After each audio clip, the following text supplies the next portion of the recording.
Holy crap. What's up, allegedly? Scottish Queen, Mel Mac. Oh, a little sniffly, but I'm feeling better. Got a bunch of sleep last night. Oh crap. Got a bunch of sleep last night. Feeling tons better. What is this going on here? Hello. So they ruled it as a suicide? Coffee or cocktail, which one did you choose?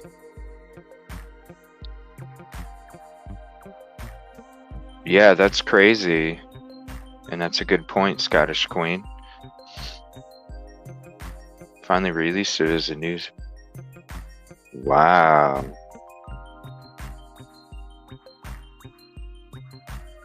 Wow.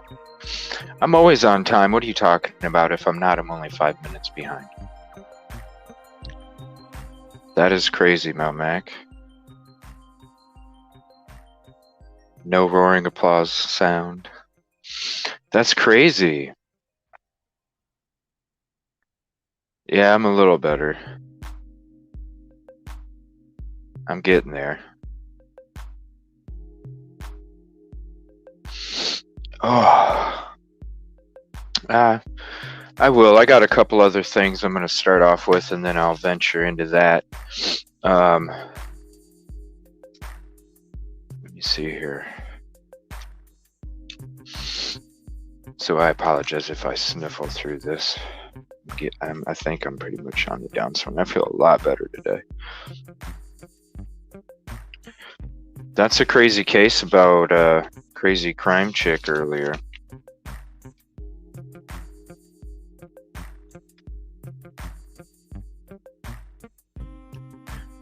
I can't believe that crap. Shaquilla Robinson. Can't believe that.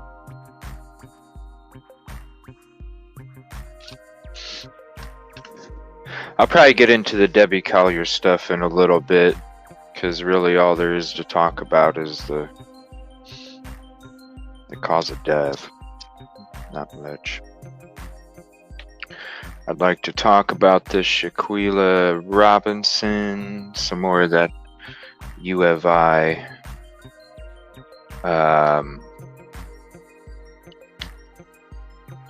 Yeah, isn't that crazy, Melmac?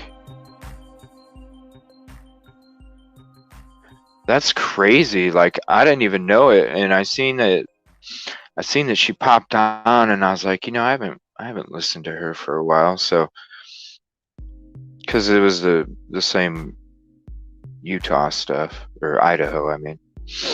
And then I was like, what is this about? And then I just sat there. I got in pretty early to the stream, and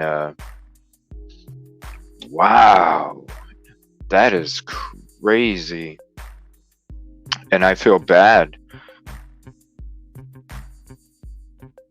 I wasn't gonna play the video. I found the video, obviously. If you want to watch it, you can find it on Twitter, but I wasn't gonna play the video, but I think the audio, just the audio, would be pretty crazy. Just so you can hear the guy in the back, like, what the fuck, dude? Does anybody know what they were fighting over? I'm assuming it. Yeah, I got it too.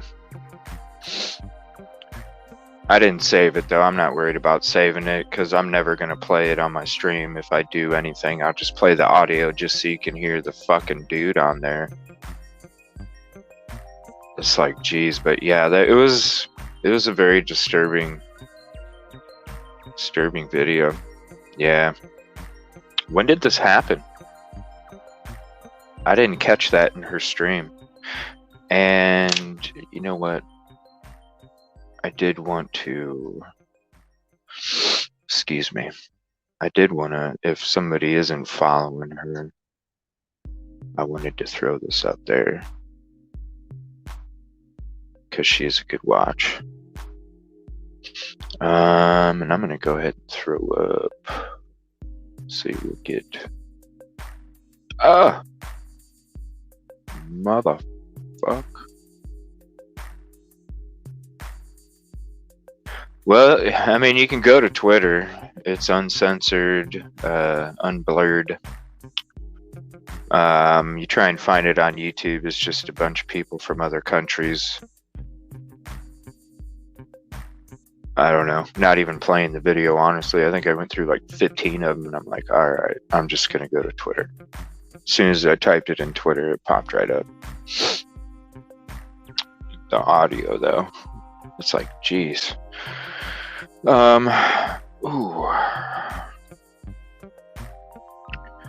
All right, so I thought she did a really good job explaining it. Let me see here. I'm gonna play the. There was one crazy.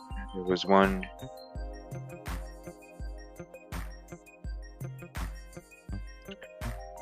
Yeah, I'm gonna play. I'll play the audio. Just so you guys can hear it real quick, and before we start talking about it, and then, yeah, if you want to watch the video, you can just go to.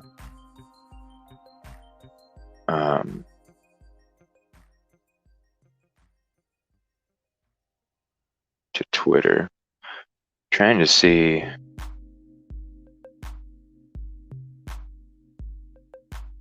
All right, so let's see here. Oops. Okay, hopefully it doesn't go to the screen share. All right, let me turn this music down real quick, and then I'll just let the audio play a couple times.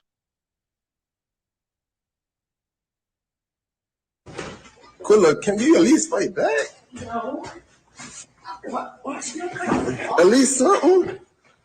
At least fight back, something. And I'll play it one more time. Quilla, can you at least fight back? At least something. At least fight back, something. Ain't that ridiculous? She's like, no, and then it just keeps happening and happening. It's ridiculous.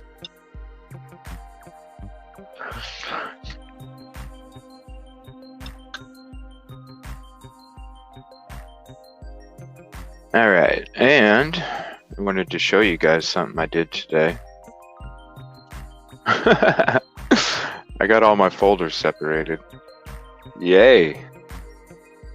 Everything is separated, almost 200 videos there that I acquired after I got off work today. I was like, all right, I need to sit down and I need to go through this crap.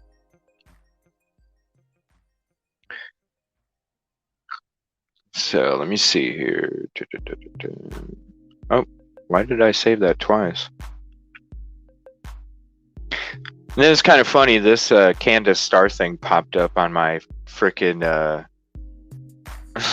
on my recommended since we watched that one. This one popped up. I was like, that's interesting. Well, might as well save it. Okay, I don't want to play the video, but this is actually, this won't play the video, but this is going to give you screenshots. Shackwella Robinson. And that dude's annoying. But this will just, it's going to give you screenshots.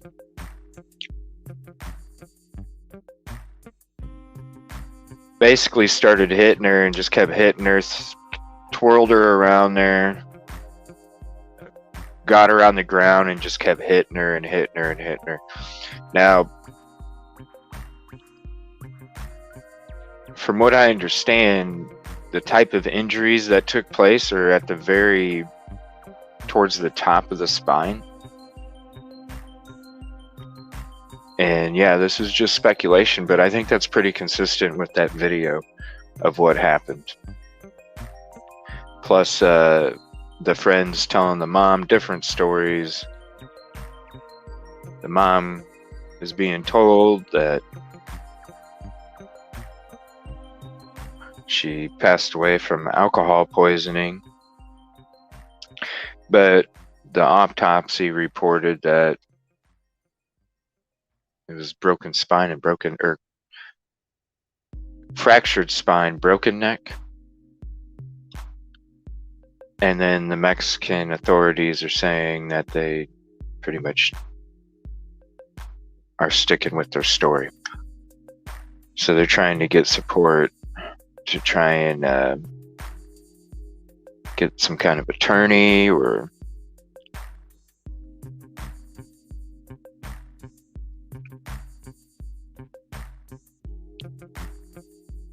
yeah, you know what I'm saying, allegedly. Like, I've been in some brawls and even, you know, there was curb stomping around, if you know what that is.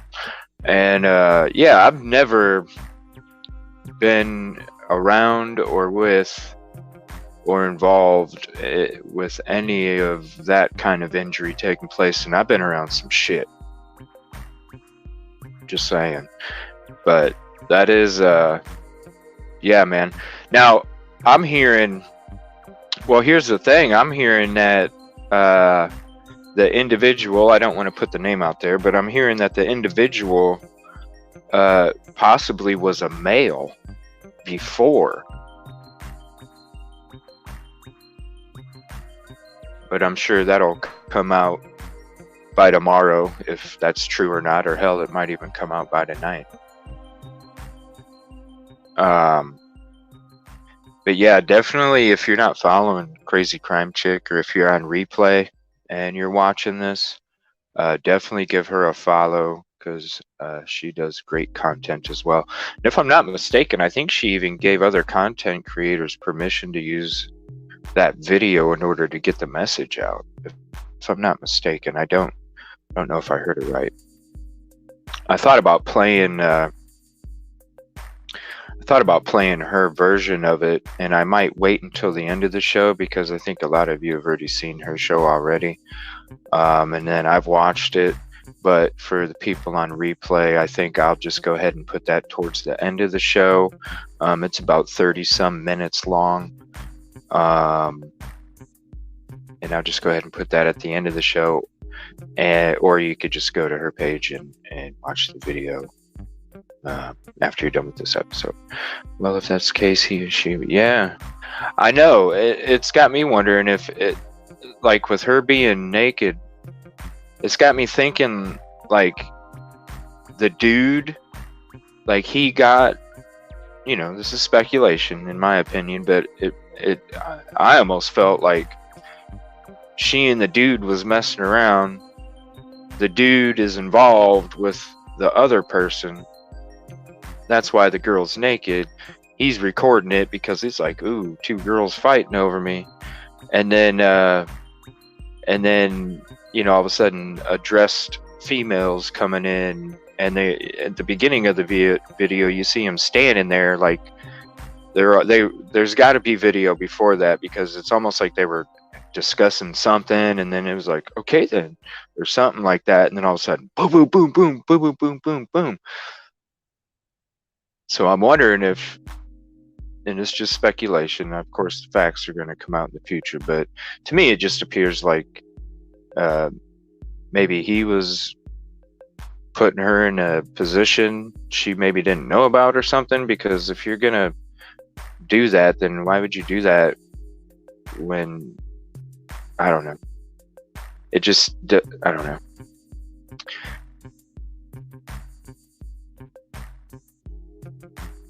Oh, that's cool. Yeah, I already linked her in the beginning of the stream. And I always put my sources in my description, so we already got that covered, buddy. All right. Let me see here, but I still, it's gotta be, man, because I was looking, I might have the video on here. I was no, maybe it was because it showed like a skeletal drawing and then where the injury that they're talking about took place, and really it's at like, it's like right towards the top. It's like right, almost right along with the neck. Like it's way up at the top of the spine. So those injuries are pretty close together. It's not like one was in the middle of her back and one was in her neck. Those two injuries are really close together. I thought I had that video saved where it shows the place where the injury, that type of injury, the name of it takes place, but I guess not. Okay. Here. So we'll go ahead and skip to the next one. Now I wanted to hit up this U of I stuff here. Just kind of catching up myself, and then we'll go ahead and open up the chat here. Let's see how there's there's a visual going on. Okay, I do like bed crime stories. I got the interview. This came out a little bit ago. I did want to shoot that up there. Let's see here. Oh wow, that's a... Okay, video footage. Oh yeah, I'm gonna stick her link up there real quick. This is ATS News. You all know her.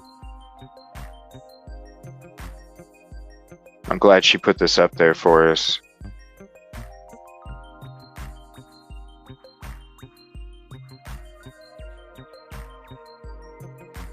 And there's her link, so you can follow her as well. If her head snapped back on the... It might have. Like, I don't. That lady or whoever it was hitting her with some force. I mean, you could hear it in the very beginning. She was connected. Like, you could hear from the snap of the skin that she was connected. Pretty good, too.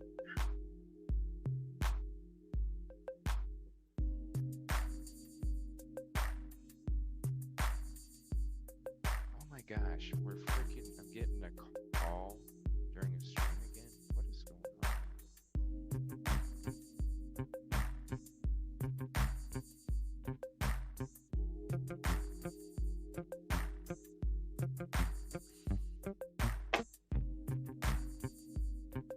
Sorry about that. I was getting a freaking phone call during my show. That's like 2 nights in a row now.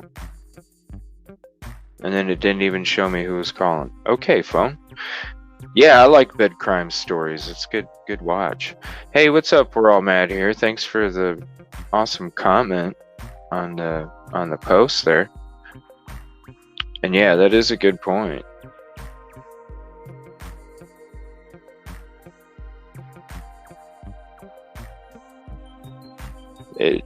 She was connecting. You could hear it. And then the way that she just, I don't know, she might have, the way that she wasn't fighting back, it's almost like, and you never know, like maybe she had some kind of bone deficiency too, where she didn't, what is that, where you don't have enough iron in your blood. Maybe she would, yeah, and didn't know how to take hits, which is totally legit, man. And swung around, and yeah. But if you're limp, if you're not bracing for it, it can definitely make your bones go a lot farther in different directions. That's for sure. And maybe she wasn't a fighter, yeah, because she said no, and I don't know who would sit there and let him hit him like that. She's probably dizzy as shit after the first couple, honestly, because that person was connected, and might have, like, who knows? We haven't seen the rest of that video, and maybe after that video, because that person was all hyped up and they were hyped up. They might not have been done. That's very true.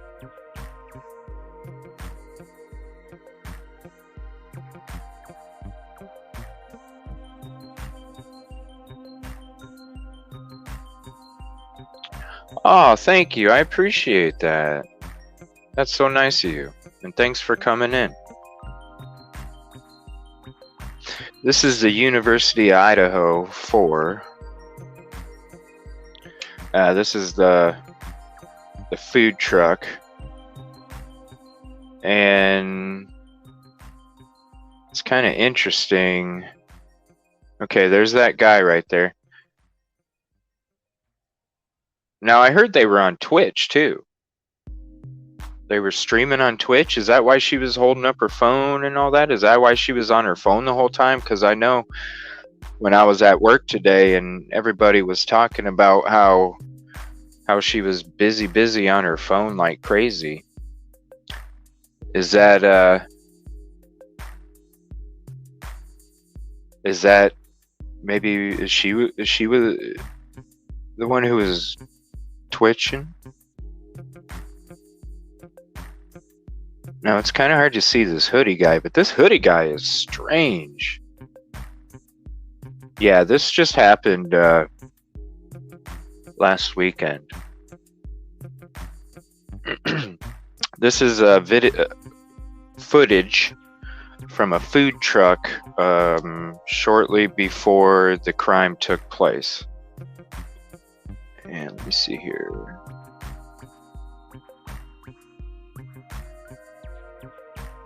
Okay, so there's this hoodie guy right here, right? I think that's him. Excuse me. But it's interesting. He's just kind of hanging around. different people, and then when the two girls leave, he kind of walks off. Excuse me, I'm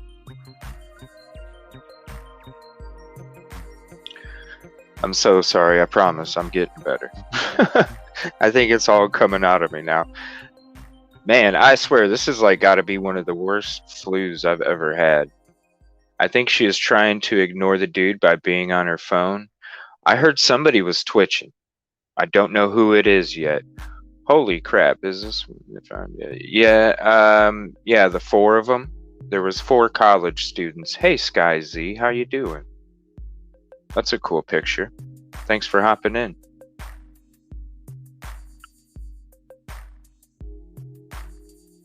Hey, Cherry.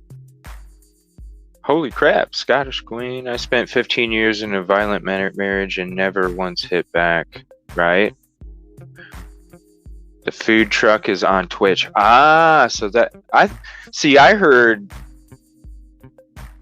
it was on one of these videos. They're saying that one of the students was also streaming on Twitch. So I'll have to go through those. But yeah, see, there's this. Sorry about this video being too long. Let me see here.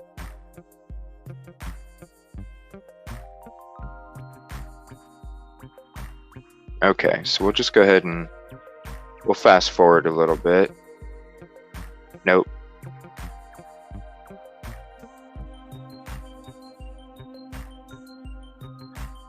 Okay, I'm trying to see where he starts to... Because he was like trying to talk to him.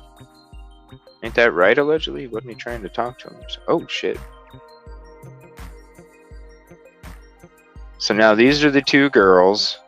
2 out of the 4. It was 3 females and 1 male. These are the 2 girls. And then that's the hoodie guy right there. And then they're just kind of talking.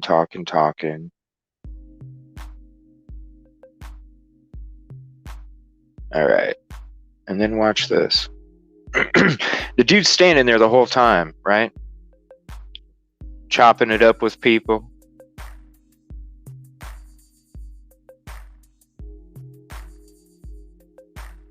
What is she doing? Like, see, I think she might be the one streaming, man, because she's holding her phone like she's streaming.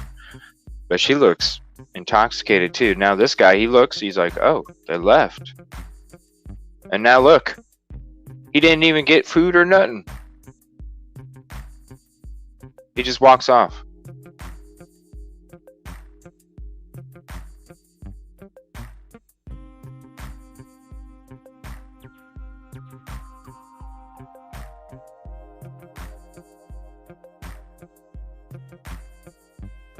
No, these were all together. They lived in the same property. There was 2 other people besides the 4, and those 2 were still alive. Didn't hear anything. They woke up the next day. The crime committed somewhere, I think, between 3 and 4. And then they were discovered from...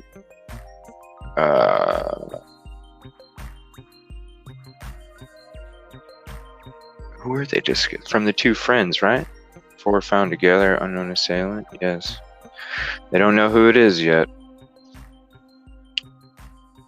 But they said there's a lot of blood. Alright, there's that video. Let me see here. We'll go to...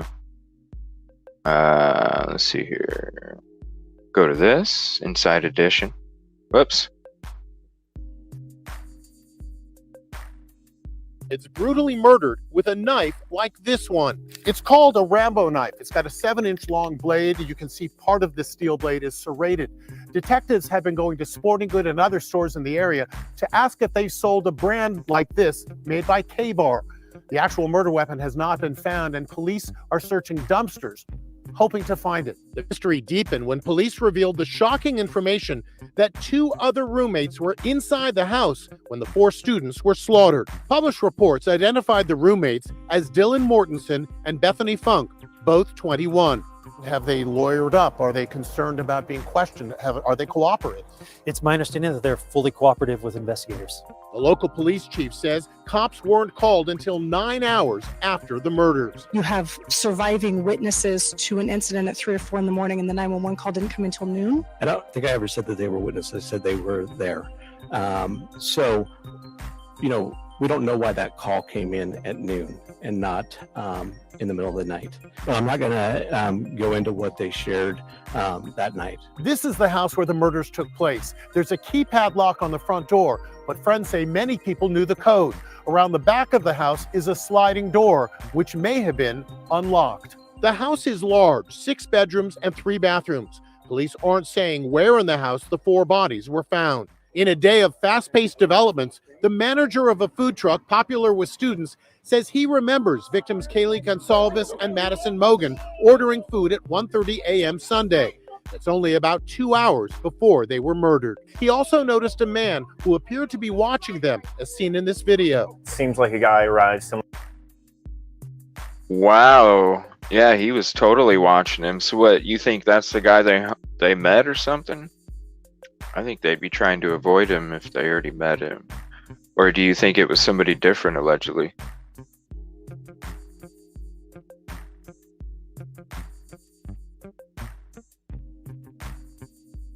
Yeah, it's a different kind of blade, that's for sure.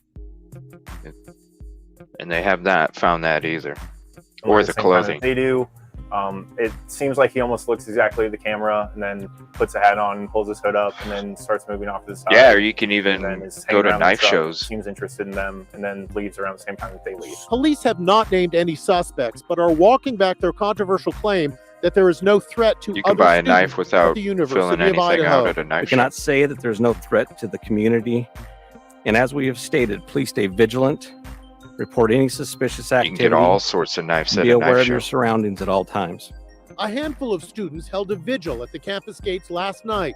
Many have fled the campus. Please stand and join us in a moment of silence. The slain were also remembered at a University of Idaho basketball game last night. Kaylee Gonsalves' sister, Autumn, warned other students to leave. If he is sick enough to murder 4 sweet, innocent humans so brutally, he's sick enough to do it to anyone.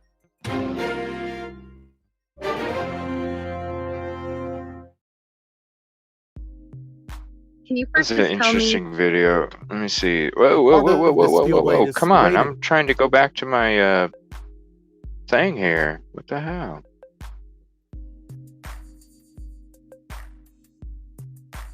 What the heck? Okay, we'll go to this right here.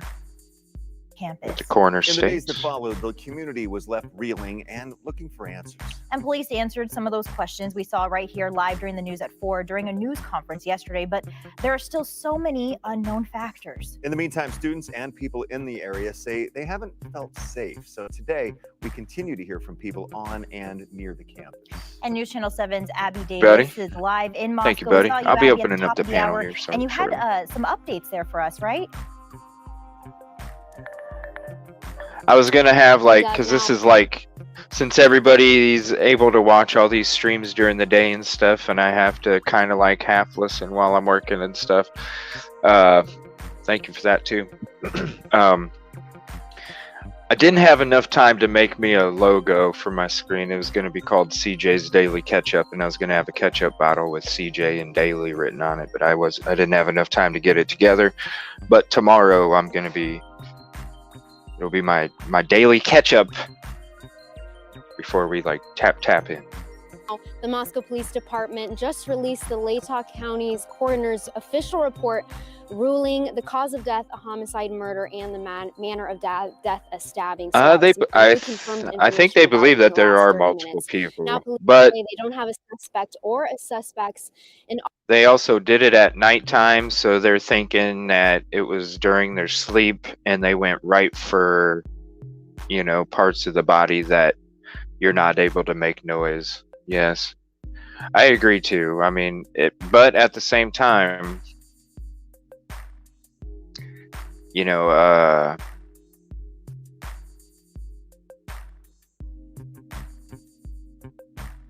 don't know. So there's some sick freaking people out there that are very effective. So I still think I'm leaning towards multiple, but you know, you have to consider that dude just came in, was quiet, stealthy, and you know, quick. Only two of them were in the bedroom together, a male and a female, and then the other two females were in separate rooms. Yeah, they were inside. I guess if you're asleep and quiet, yeah. Two of them were in bed together, a boyfriend and a girlfriend, and then the other two females were in separate All of the rooms. students I talked with today So I sounded could see how pretty one leery, person could if not they're super safe on campus. very They said that effective. they're all just being extra cautious right now, staying in at night and walking places with their friends, kind of the buddy system right now. Now, Idaho State Police confirmed today they are looking for a knife purchased around town. There is increased campus security right now, and ISP also increased its presence around town. We confirmed there is a... Yeah, people wouldn't hear anything with Bundy, and he was hitting them with logs and shit even.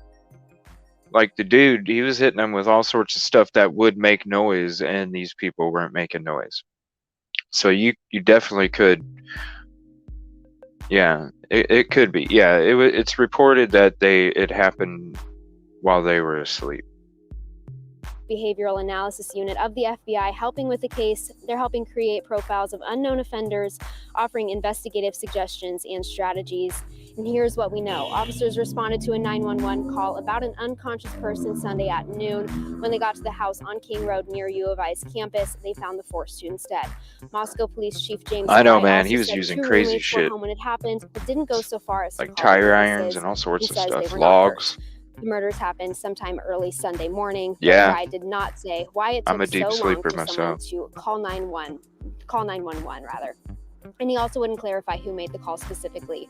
Now, I spoke with U of I's Dean of Students, Blaine Eccles, earlier today, and he reminded students to take care of themselves. We have drop-in counseling available over at our Counseling and Testing Center up on the 3rd floor of Mary Forney Hall. Students can also call 24 hours a day, 7 days a week to our main counseling number, which is 208-885-6716, and select option 3 in the evenings or weekends, and they'll definitely connect with someone as well. Police are keeping information about the attack close to their vests. Chief Fry said multiple times they don't want to give away any information that could compromise their investigation or any upcoming prosecution. Now, just to reiterate, police don't have a suspect or suspects at this time. They also don't have a description. So they're asking community members to stay vigilant, be careful, just kind of what those students were doing earlier. We can see behind me, campus there are still some people. You can see the cars driving by, but people are going home for Thanksgiving break, and we know students are leaving, and they're asking anybody who knows anything to call their tip line. And Shira and Doug, we also Well, at least the police are planning on releasing an email tip line as well, and that phone tip line should be on your screen right now. All right, Abby, yeah. You know, when the police were saying, oh, students have no reason to worry, it's like, what? You need to change up what you... They are so... I said this a couple days ago in the beginning of one of my streams about how these colleges and schools try and downplay these assaults in bullying just so they don't lose funding. And it's getting frickin' ridiculous. But this was the police that said everything was fine. But now they're actually saying you need to keep your eye out. I can't believe you would tell college students after that to, oh, everything's fine. Just go about your day. And they're planning the vigil at the U of I for November 30th at 5 or 5:30, but no specific location yet. We'll keep people updated on that. Abby, Oh, thank you for really? updating That us would be a on what's going fun on story in to get Moscow. into on a And Saturday in the neighboring night. town of Pullman, police are advising people to remain The vigilant following the Amityville. news coming out of that news Ooh. conference yesterday in Moscow. On their social media, they told people to be alert and aware of their surroundings, keep their hands free and eyes up while walking, trust their instincts, ask for help when they need it, care for themselves and others. If they see something, say something.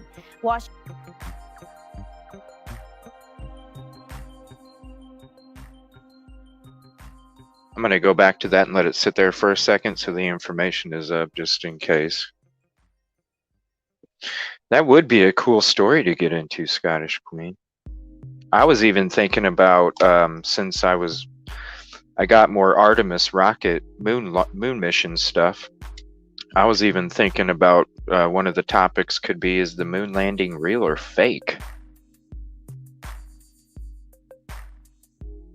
That's an interesting one on both sides.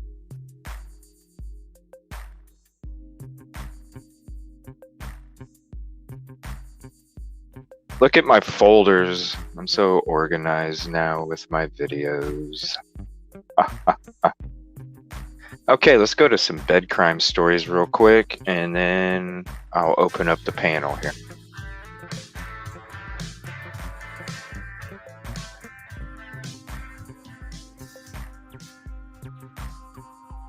Welcome to Bed Crime Stories podcast. I'm your host, T, and I hope you guys are having... Here, let me throw this link up there real quick. Yeah, that would be so badass. That would be a really cool, like the Amityville, the moon landing. Is it real or fake? Because now with this Artemis rocket, and it was actually successful this time, which was cool. It's got me like back into the whole, you know, because I was telling a friend at work, I was like, yeah, they got to do this weird orbit around the moon and do all this stuff. And I said, they're going to have a crew they have a crew in it. And what they're going to do is they're going to test all of the if there's radiation and all this other stuff. And I was like, you think they would already know that shit, right? Because they supposedly came back and were tested when they came back and had zero radiation, but yet there's a Kuiper belt that has radiation. And where's that Kuiper belt, allegedly? Oh, it's too, dude. It would have to be a weekend night where it would have to be like a Saturday night where it was like, hey, there's no time limit on this shit, you know, because that right there is, you know, that's a 4-hour show. The moon landing, fake or not, you know, that's a 4-hour show, because there's so much on both sides. It's like you could be like, yeah, I can see, and then you could be like, yeah, I can see how it was staged on both of them. But here, oh wait, I already posted that link. This is Bed Crime True Stories, and so we'll just kind of check this one out real quick. A marvelous day. It's been called a crime of passion, which immediately calls forth images of a love triangle, at least for me. But is that what really happened? No one seems to know at this point. Yes. Here's what can be said. In the early hours of Sunday,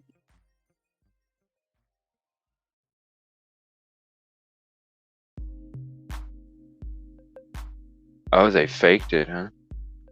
You never finished your comment, dude. All right, I just wanted to pause it real quick. November just to avoid 13th, the copyright. 2022, something evil was unleashed in a mad, vicious fury inside an off-campus home in Moscow, Idaho, near the University of Idaho. Here's what the Moscow Police Department said about the crime in their first press conference on Wednesday. This is a horrible crime that took the lives of Ethan Chapman, Xana Kernodle, Madison Mogan, and Kaylee Goncalves. This horrible crime has affected all of us, the families, the University of Idaho, our community, our country, and our officers. Agencies that are involved in this task force include Latah County Sheriff's Office, the Idaho State Police, and the Federal Bureau of Investigations. As we continue our investigation, we have learned that Ethan and Xana were at a party on campus, and Madison and Kaylee were at a downtown bar.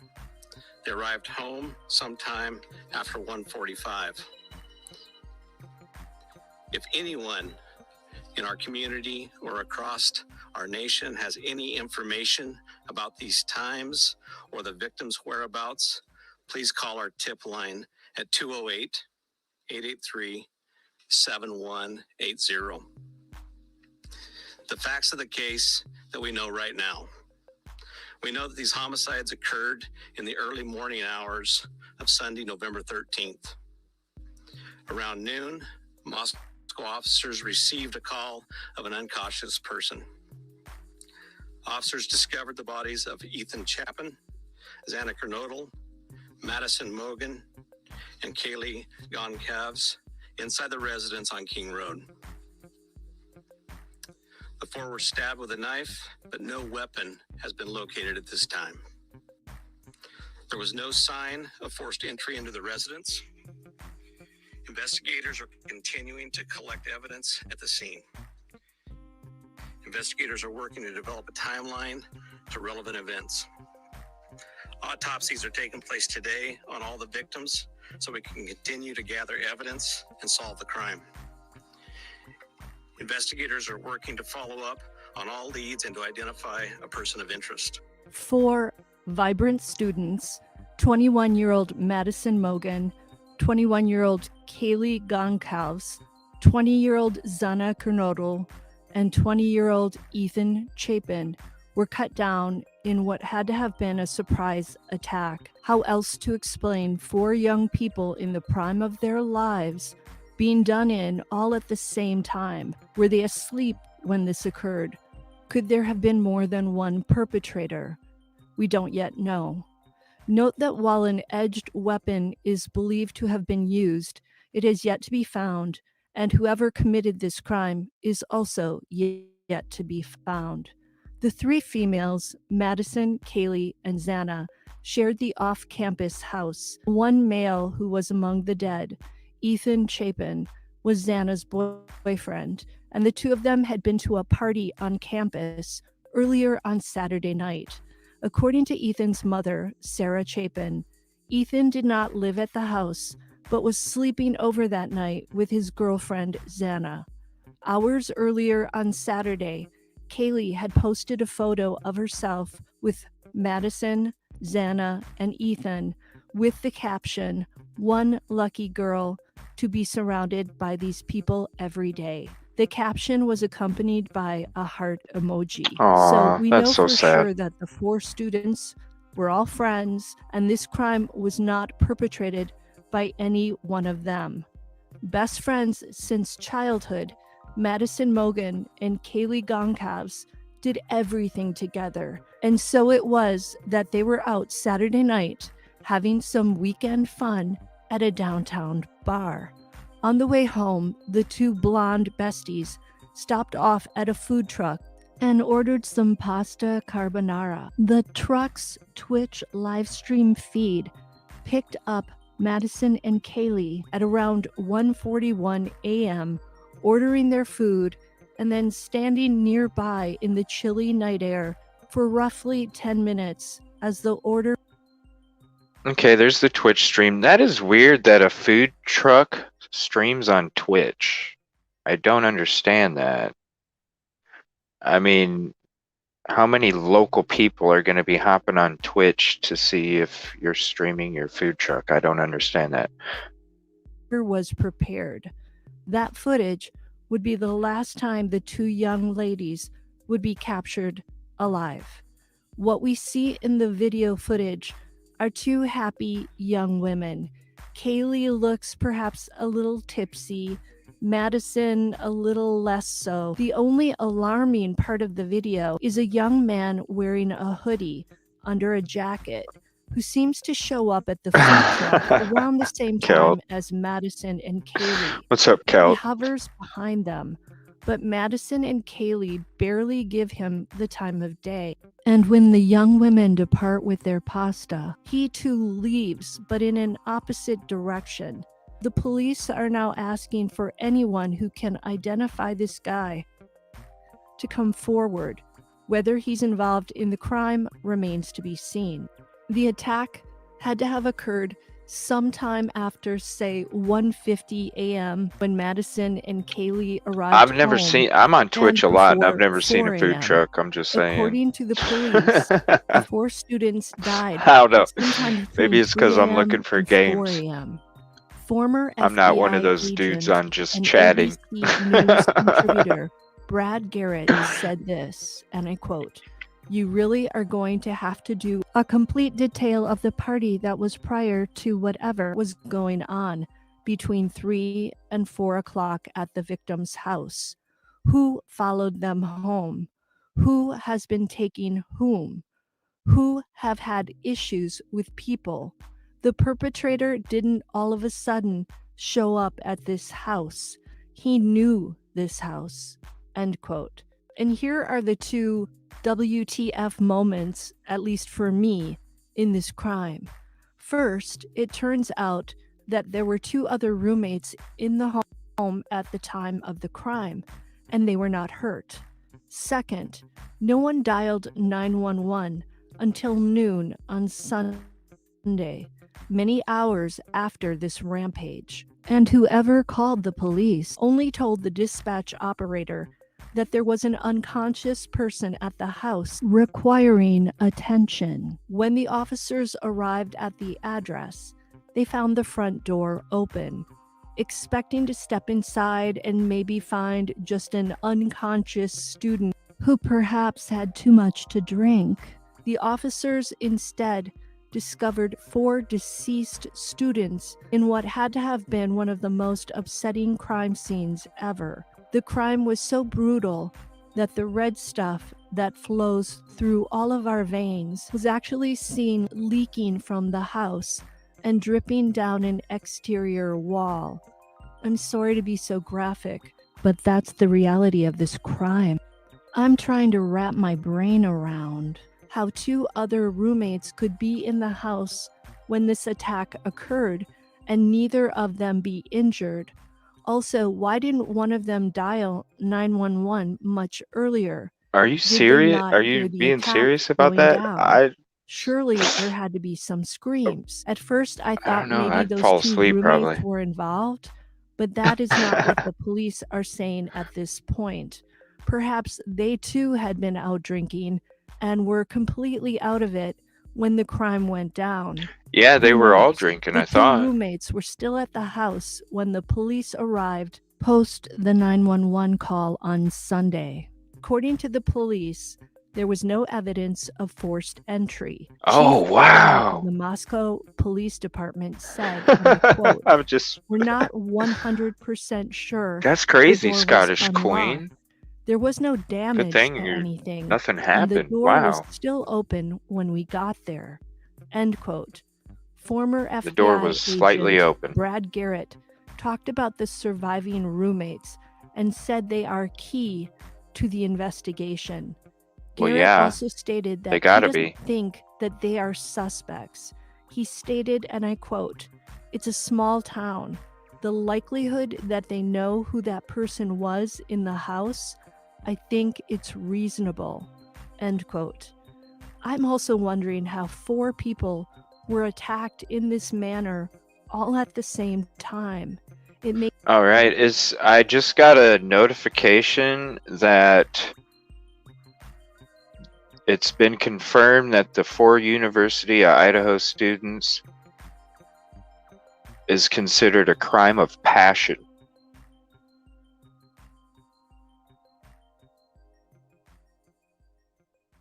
It's considered a crime of passion now.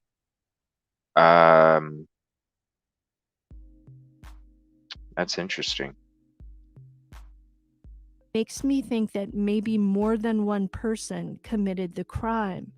Or perhaps the students who were attacked were sleeping at the time and thus caught completely Well, at least you unaware. didn't blow up. And today I learned And you're that safe. investigators are exploring the possibility that more than one person is behind this brutal crime.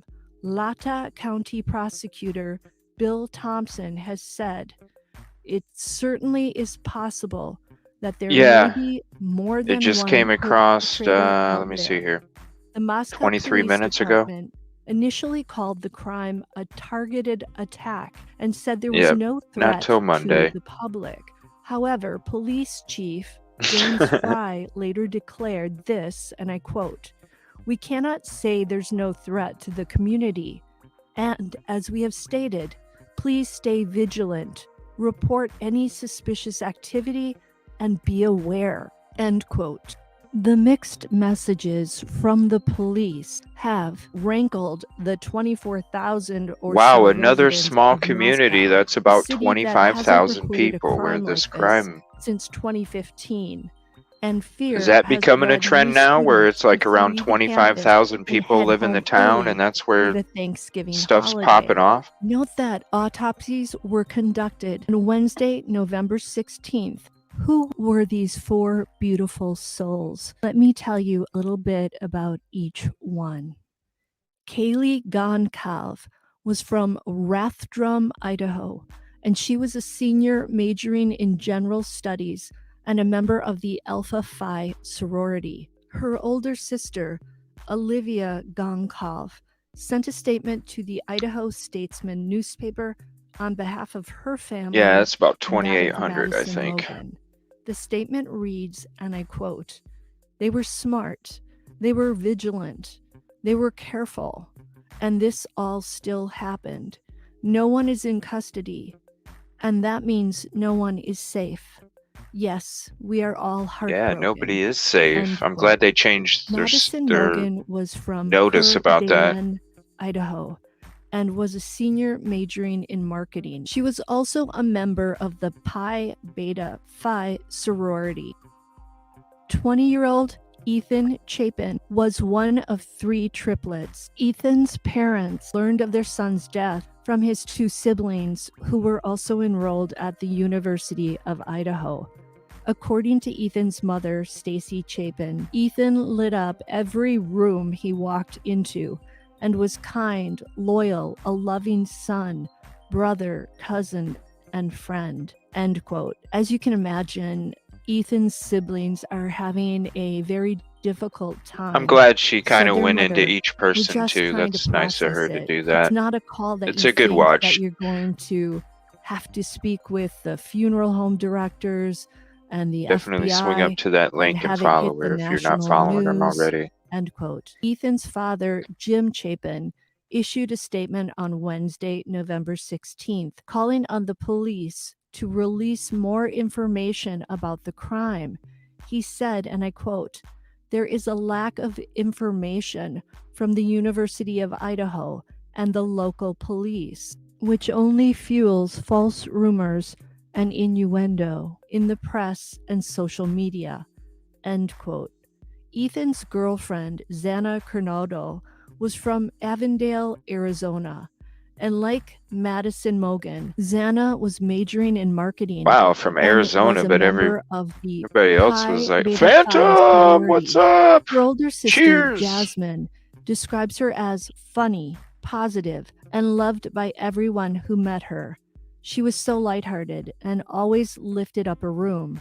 She made me such a proud big sister, end quote. Jasmine also stated that her sister Xana was lucky to have her three friends in her life. Chief Fry is Nice. urging anyone with information about the victim's whereabouts on Saturday night to call the tip line Hey, Phantom, is it cold hot dogs or popcorn tonight? at 208-883-7180. Do me a favor, hit that like button, and now listen to a portion of an interview that was done with Ethan Chapin's parents. Oh, You cool. first We just get tell this me too. How you guys are doing? Thank you, Bed Crime Stories. That's What a a great tough channel. question. It is a tough question. It's not something you ever expect to hear, ever. Like the call we took from our kids who were there, and you just expect to outlive your kids. Honestly, I don't know. We're just trying to process it. It's not a call that you think that you're gonna have to speak with the funeral home directors and the FBI and have it hit national news. I mean, we're more concerned, Ethan was a triplet, and that's a big thing. There's a couple of things. Ethan was a triplet, and that's the most important thing for us because we have these other 2 kids that are very impacted by this. Oh my gosh, And allegedly. they need to be lifted up. Yeah, I seen her everywhere too. I was trying to the chat other while thing I that's was working. important to us is the reason why we've agreed Every to time do I this get a is, little number couple one, you're second local. break, I like to say what's up. And number 2, it's important for us to get Ethan's Or try and make story a out. comment. We don't really want anybody else representing him. And it's hard to have people speaking on his behalf. So we think Oh it's my best for us. lord. Barbecue, yum. And you What did do- say, of oh course, my that lord, I'm not he was putting a that up. triplet and Oh, like you said, they seem to be always together. I mean, did they all go to high school and then college I'll together mute and also? let you guys talk. Elementary, high school, everything, college, they all went to the same university. Yeah, I mean, everything. We travel, we play, we hike, everything we do is all of us together. I mean, we're a pretty tight family. Did you say that they were the ones that called you about this happening? Yeah. Yes. And then are you guys all back together now? We are. Yeah, we're in our home in Northern Idaho, our summer home. We're going to be here for a couple days just to regroup a little. Yeah. And can you just tell me a little bit about Ethan? I think I was told he was very athletic. I think he played basketball and tennis or basketball. Just tell me a little about his interests. What did Ethan like to do? Anything. You You name it, he played it, literally. I think we just watched a thing from the university, spike ball champion, volleyball champion. That sounds thick, man. Right? I mean, he Ooh. just literally would play and do anything.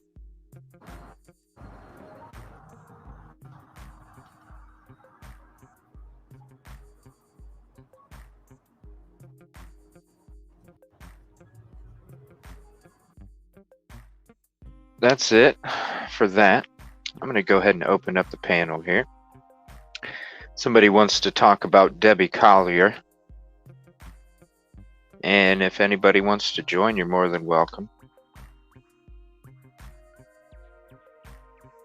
So let me go to my Debbie Collier folder that I made today. Their brains are in their heads just wrong. My life is a crime of passion.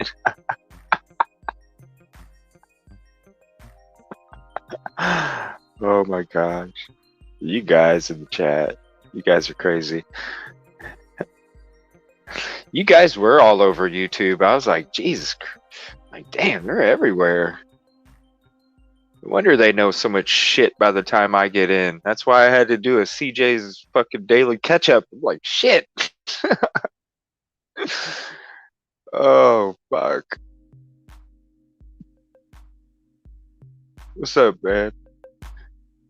Hey, yo, what's up, everybody? Let's give a round of applause to EvilleCJ.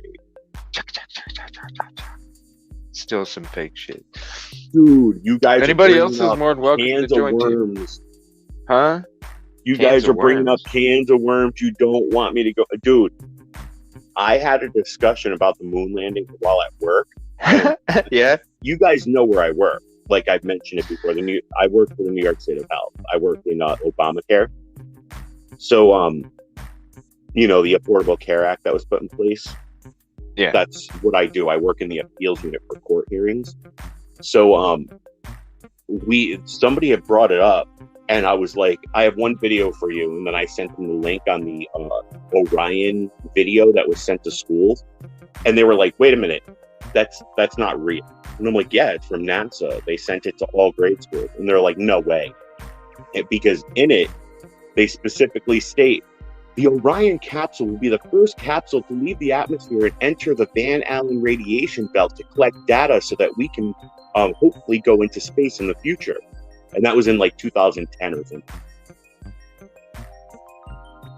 So you guys opened up a can of worms. And the Amityville Horror, I'd be more than 100% happy to talk about that. I have people that lived up the street from there that I knew for like 7 to 10 years. That's one of my favorite topics to talk about. And the details, you'll be like, no way. They never told us this. But you find out when you get the deep reports. the green screens, like the use of LSD, like, oh, bro, no. yeah, it's The crazy. stuff I'm going to tell you about, you won't even have to use a fake studio to figure it out. That's why it's like people I work with were like, I thought you were going to talk about, you know, those crosshairs and stuff. And I'm like, why am I going to waste my time with a bunch of hearsay? You can use scientific fact to be like, oh shit, it'll blow your mind. And when I start talking about it, I have people do all the motions with me, because I tell you to use, you know, your hands so that you can physically see what I'm talking about. And when you do, you're like, oh, what? It'll be a great conversation, trust me, and you guys will really enjoy it. And like I said, I'm not saying yes we did or no we didn't. I just use scientific fact to make you think about reasons that you're going to question what you're told and taught. Yeah, it's either or, you know. I'm at either or on that, because I definitely see both sides. Like, I didn't see the other side until like maybe 6 years ago, and then I was just like, dang. Okay. You remember when I told you that story about the guy that I met through all those ghost hunting things? He's the one that made me do the research. I told him stuff he didn't even know, and he was like, oh, that's going to help my case. And I'm like, my bad. I didn't know you didn't know this shit. You mean you didn't research it as deep as I had in a weekend? And he's like, I've been researching it for years. And I was like, wow, that's bad research, then. You got to learn how to do more research. And that's what it seems like, Kel. For real.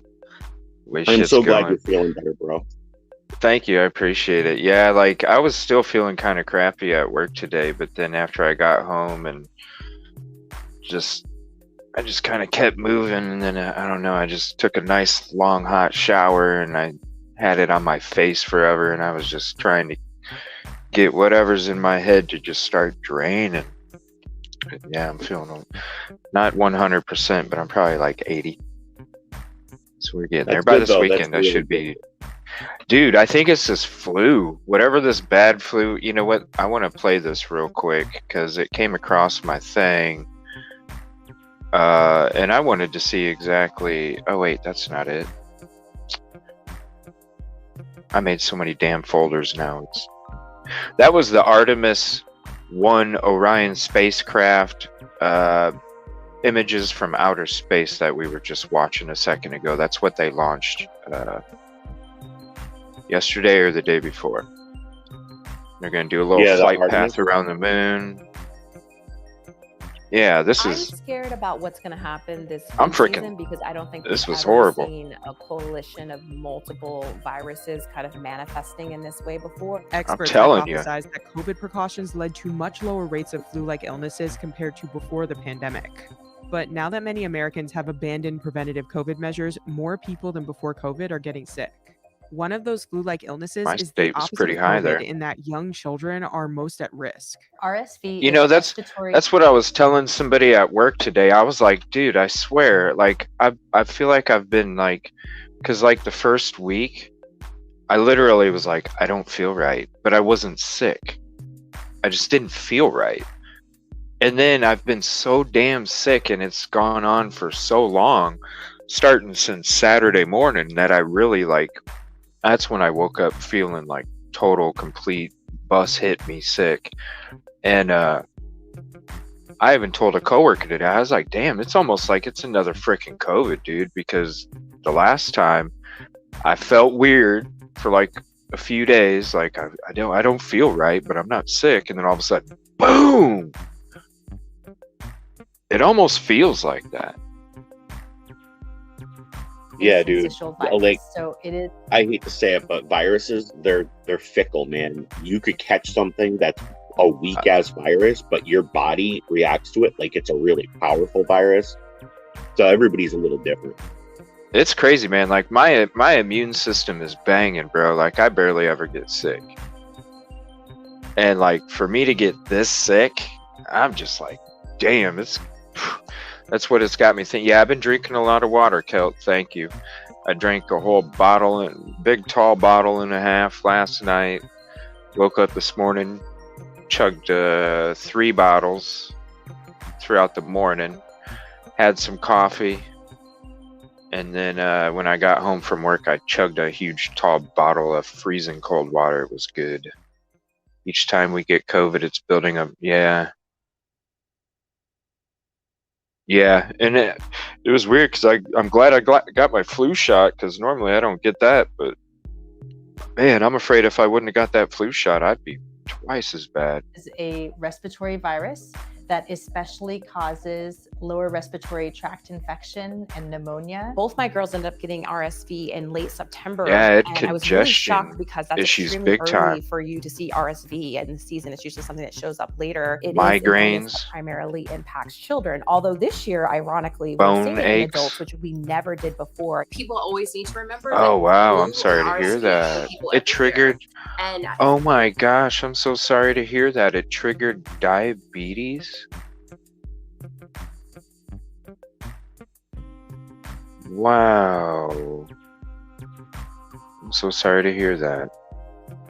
Prayers. It's a different world, man.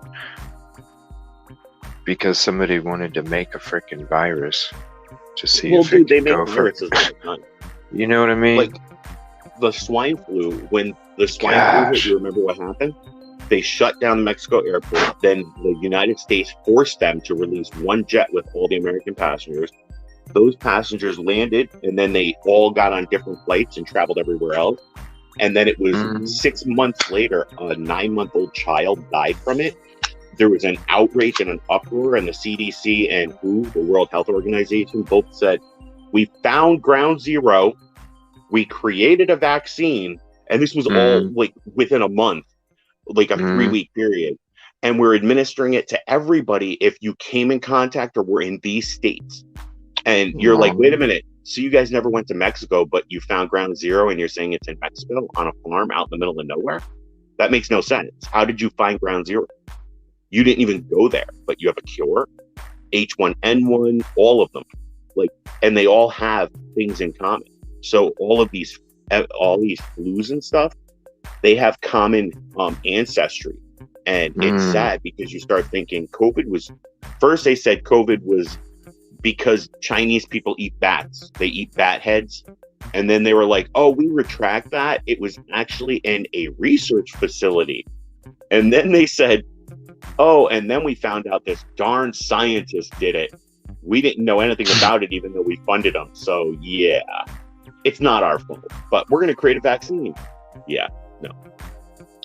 Yeah, man. And it's every 2 years. It seems like every 2 years it pops out with something, some new name, you know. Well, you know, It's just every kinda 100 weird. years we have an ELE, right?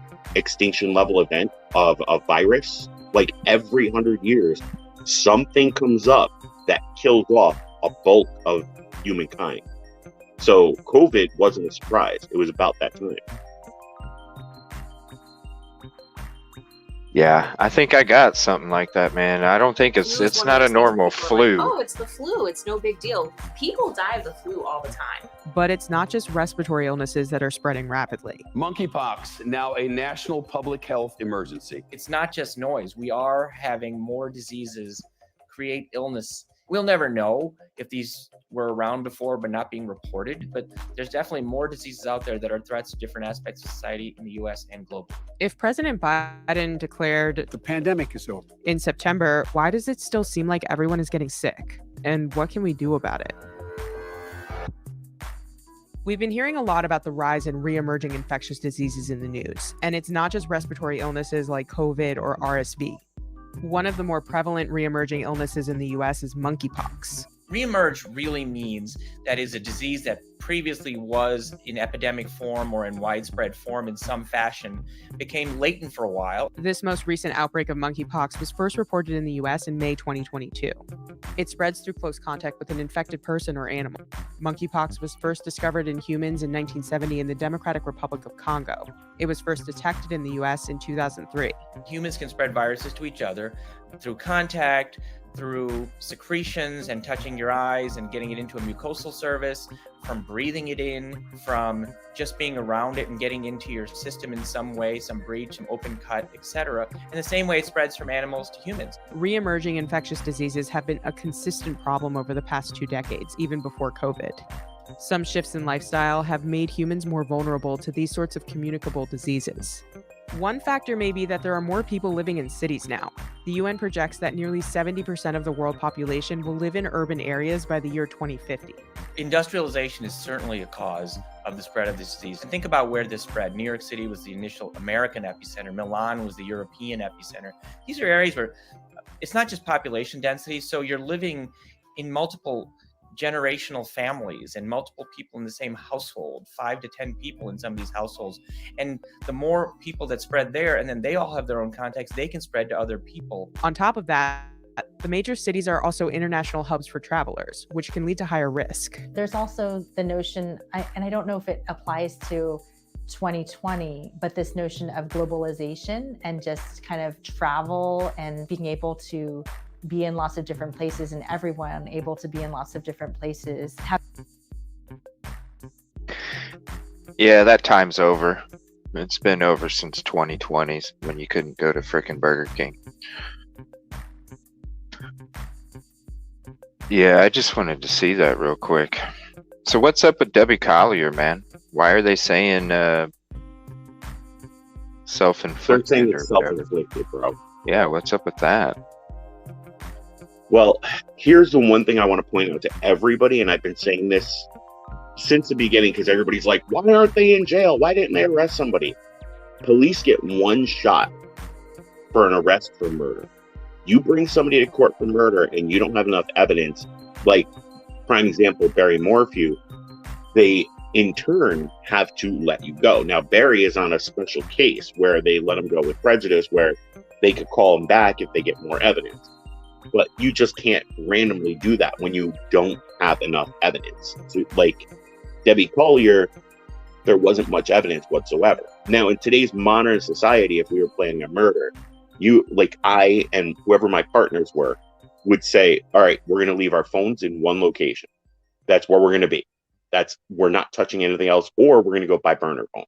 But why take the chance of getting caught buying a burner phone? So in today's world, you're better off leaving your phones in one location. The pickup person stays far away. The other person does the deed. This way, only one person knows what exactly happened at the crime scene, and the other person only knows the time frame. Then the other person leaves the other person's phone at that location. They drive around, pick up the person, bring them back, and then you get rid of whatever evidence you have left by burning it. Only way to do it, and you never burn it right there at your home. With them, the exact statement that law enforcement released before they came out with this was, we could not connect phone ping with the immediate family, meaning Steve, the husband, Amanda, the daughter, and Andrew, the boyfriend of the daughter, to any of her locations that day. So they don't. What do you think happened? You don't think that digital evidence? So why are they coming to? What's up, ATS? Why are they? Let me get back to chat. Yeah, why are they saying it's self-inflicted then? You're a trained biologist? You can say a crime is committed one way and alter that later. So we've had that happen in multiple cases in the past where they said something happened and then later they change the cause of death and manner of death, and then they go after the person they're prosecuting. So right now, it's clear. They have to say, well, it was suicide. Now they're going to release more info, which would probably be the tox screening and stuff like that. I don't want to say this in a wrong way, but with Kylie Rodney, they said, oh, she was obviously drunk, but the amount of alcohol in her body, the ethanol, I believe it is, would be equivalent to decomposition or just below. In this case, they're going to say that there are determining factors within her bloodstream, her lungs, and her nasal cavity, mouth, and stuff like that, that would dictate that it was intentional. And I've been saying this for a few months now a few weeks, I'm sorry. Because once they came out and said that they can't connect people, it only leads to one scenario. It was suicide or an accident. Yeah, and I agree, Scottish Queen, Celt, we're all mad. I don't think it was that either. I'm surprised, and like somebody said, in chat, it's just lazy cop work, I think, right? They just don't want to. It just doesn't make sense. She had opiates in her system, really. Well, it's the medication, I believe, that she took, but they're saying that it was a higher dose, a higher amount. Because she had a bad back. She had a bad back, so she's taking pain pills. I don't want to say yes, because remember, Amanda said she has a bad back, she can't get far, and then afterwards, on her new interview, she's like, she was fine in great health. So her stories aren't adding up at all. Well, if you believe that's her in the video in Family Dollar, that looks like somebody that doesn't walk normal. She looks like she walks like she has a bad back. I mean, she's real stiff. I'm quite sure the police have more video that they're not releasing, have to. But yeah, they have to. Yeah, I was just curious. I was like, dang, when I got on my stream and you guys were talking about it, I was like, no way. That's crazy. So I don't know how long it was, but it was a bit ago. I had went on to all three groups that I was in for Debbie Collier, and I said, look, according to the statement where the police said they can't connect family members, direct family members, cell phone ping, that means the 6-hour search that they did serving warrants, they didn't find anything. And I think they were looking for key things like the lighter that was purchased that day, because if they came home and they brought the lighter for whatever reason, they would say, how did the lighter get from the location she was found to here, by itself? It just couldn't magically transport, which is why I think they were there for 6 hours. They were looking for something small. They were looking for something to connect them, but they couldn't find anything, which is, it doesn't take a genius. You don't keep anything from a crime scene. You just don't, unless you want to get caught sooner or later. So ultimately, wasn't there like a pop bottle with some shake and bake in it? I don't think they ever. I thought I seen a picture of a pop bottle with some shake and bake. Do you know what I mean? Do you know what I'm talking about? Yeah, but I think that was just rumor, and plus the whole crime scene. I could have swore I seen the picture. Yeah, but it was like after the crime burnt. scene. That's after. Right, but Yeah. that's after. Anybody could have went there and dumped stuff. Yeah. Like all the people taking video when they're like, look at this. And I'm like, hey, anybody could have left that there. You could have brought it there. And they're like, but I didn't. And I'm like, but we don't know that. You're taking pictures of stuff and you're like, this was here. What if you brought like a bunch but of if they're shit saying and it was a suicide, you would think if somebody did leave that, then it's not a suicide. And if somebody came across it and found them that didn't do it, I don't see them tossing a pop bottle on her and then not saying anything. So I don't get where they came up with. Yeah, self-harm. I don't get where they came up with that. I could have swore I seen that picture. I could have swore it was on the tarp or next to the tarp or something. It was like a green pop bottle that had the label taken off and it had shake and bake in it, and you could tell it was shake and bake because the bottle was melted open. I'll have to look that up. I can't remember. It was in the very beginning when it all happened. Wouldn't it be easier if it was right? That's true, Scottish Queen. I mean, really, that's true. You could just do that at home. And I had a friend in high school that did that and locked herself in the bathroom. So at ATS, the whole thing is weird because you, as a police officer, you don't walk onto a scene and say, this is deliberate. This was a homicide. And at first they dropped drug related, but then they were like, no, it's not drug related. More than likely because they were probably assuming the culprits were who they went right after.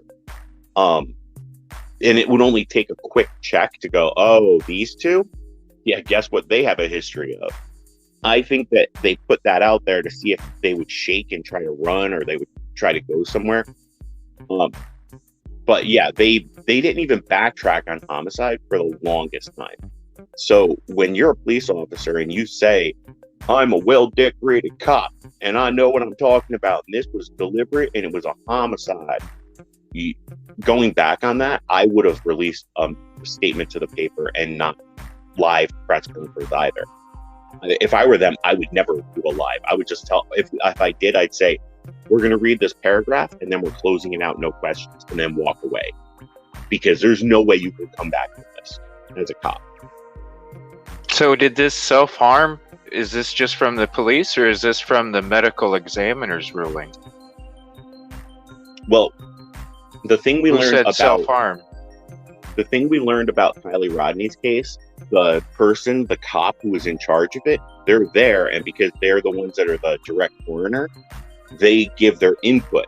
And we learned from Duty Ron and his panel of forensic experts, the main guy said, you can't expect me to tell you what happened just by looking at these reports. I need to have the finding officer, I need the coroner, I need to hear the background, then I have to make my assessment.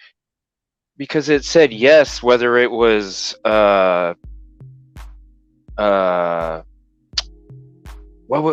it said yes to two different freaking causes. What was the words?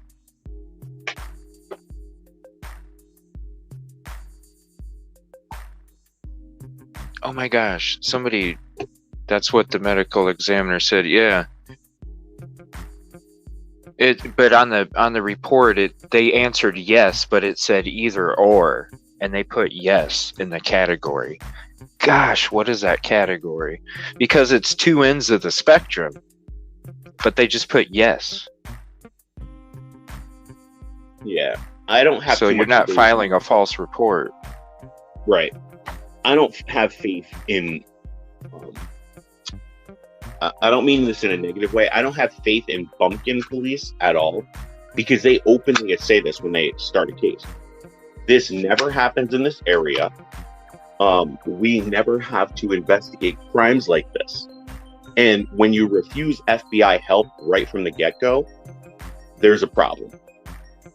One, you're admitting that you guys have no clue what you're doing. And when the FBI says, hey, we'll help, you go, nope, we'll figure it out.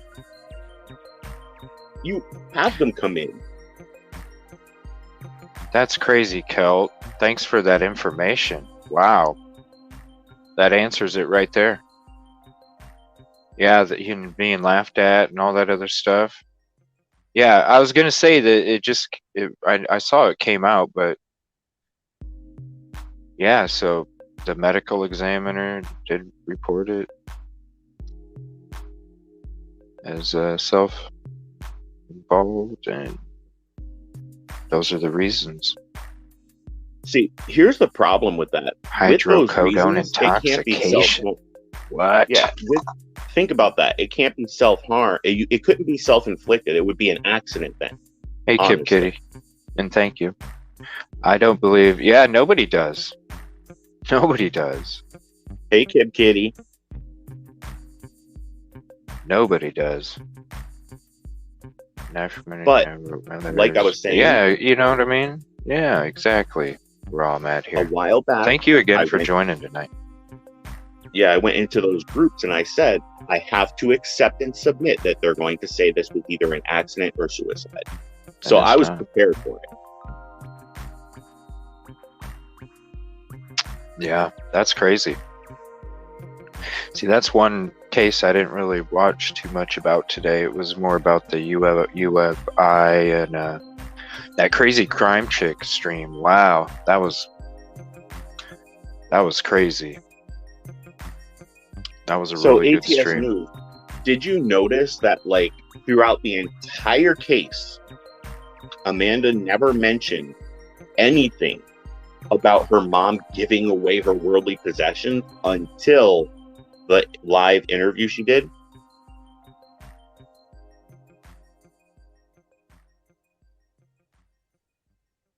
I mean, wouldn't that be something? Like, let's say I was your daughter, CJ, and you were like, hey, my boy that's a girl, I want you to have this and this. Well, from the get-go, once you went missing, I'd be like, CJ was giving me everything he owned. Like, is that weird? Like, he was trying to give it to me so it wouldn't, like, I don't know, fall in the wrong hands, like my brother. Right. You just wouldn't say, oh, I forgot. Until today, my mom gave me her worldly possessions and she wanted me to have money. And she is so sketchy. There's no will, even though it's none of your business. Yes, it is everybody's business. I'm sorry.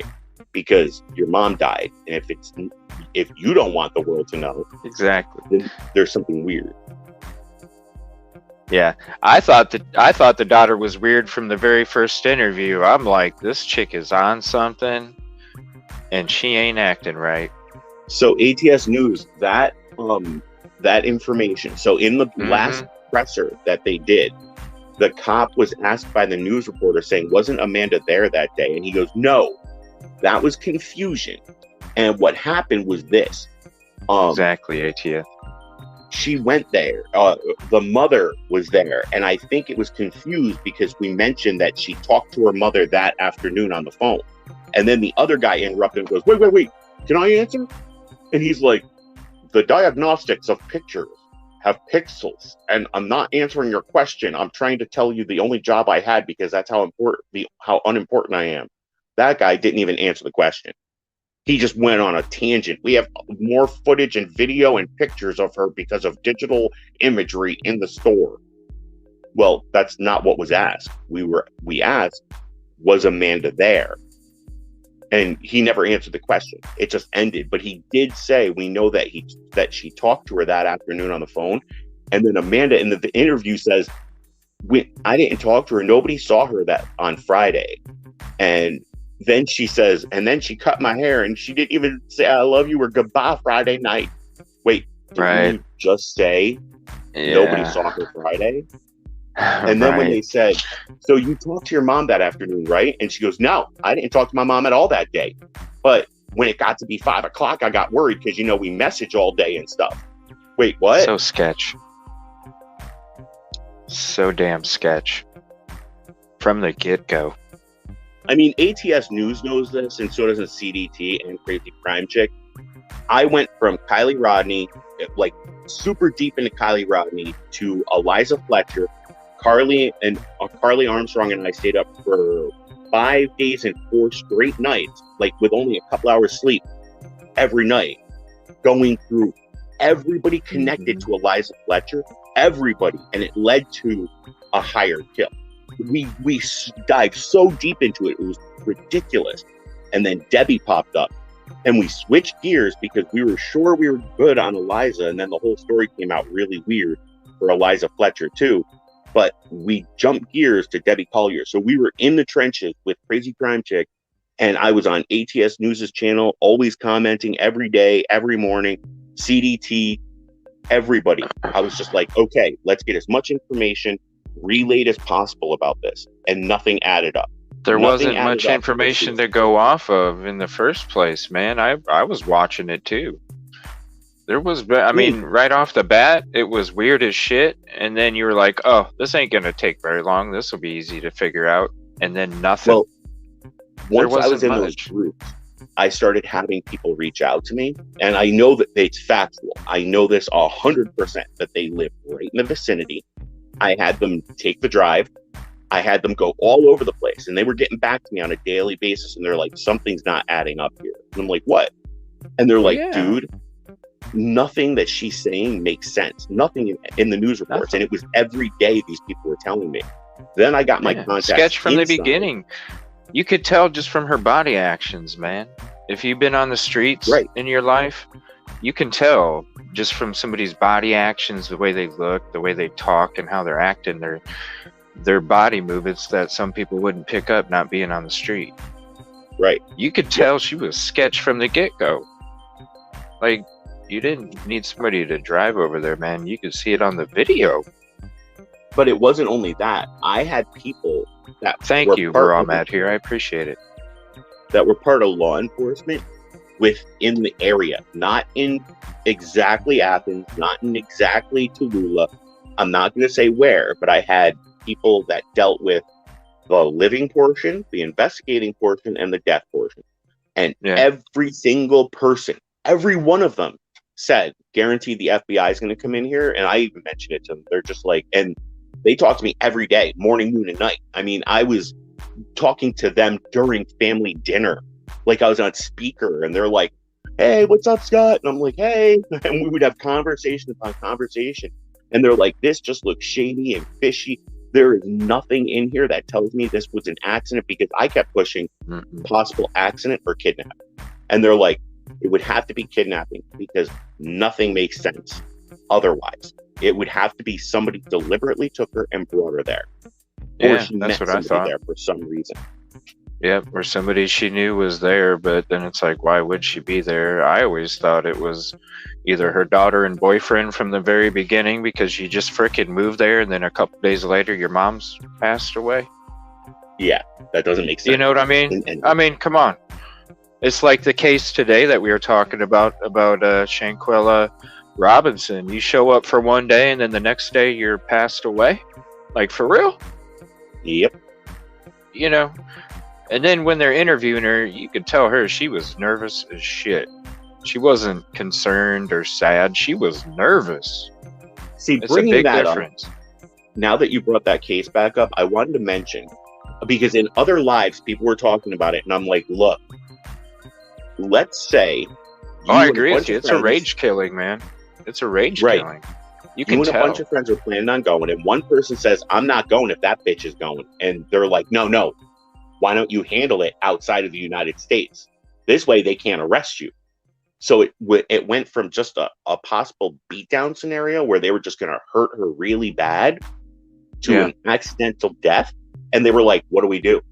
Yeah. Fuck it. We run back to the US. Yeah, I don't think they were doing it on purpose. I think they're like just trying to, surprise beatdown. I mean, they had to know about it. We were your... Oh yeah, all of them had to. At least half of them.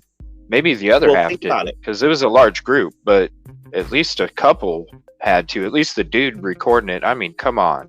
He knew. The dude recording it, listening to his freaking ass saying the shit he's saying, how he's saying it while that chick's. I mean, come on.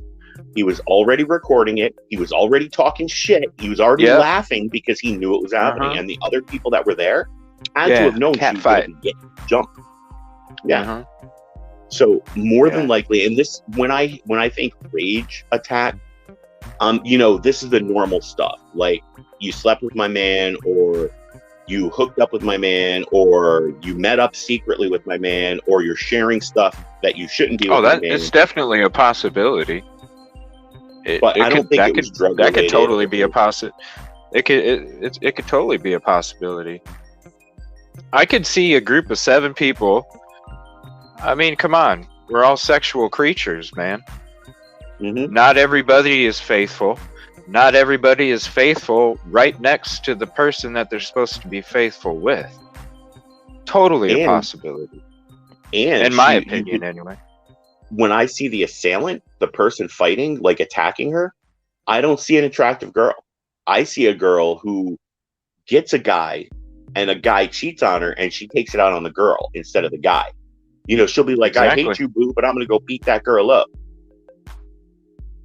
I think it was just an accidental situation, and they were like, fuck it, we're all going to lie because we'll all go to jail, which they should, to be honest. I'm not saying it was on purpose. I say it's accidental as well. But what I'm saying is it could be just like that, where it could be set up. And I'm saying it could be a situation where the wife is out there hanging out with her girlfriends, getting some drinks, chicks at the hotel by, chilling. and the chick that's out there chilling with her girlfriends, a couple friends out there, the dude sitting in the back because maybe he wants to just chill back. Then he starts flirting with her. Next thing you know, shit starts happening. That's why she's freaking naked, because naked. Why would she be naked? Probably because she might have been doing something. And then dude's girlfriend comes home with her friends, and all of a sudden it's like, okay, I'm gonna confront you.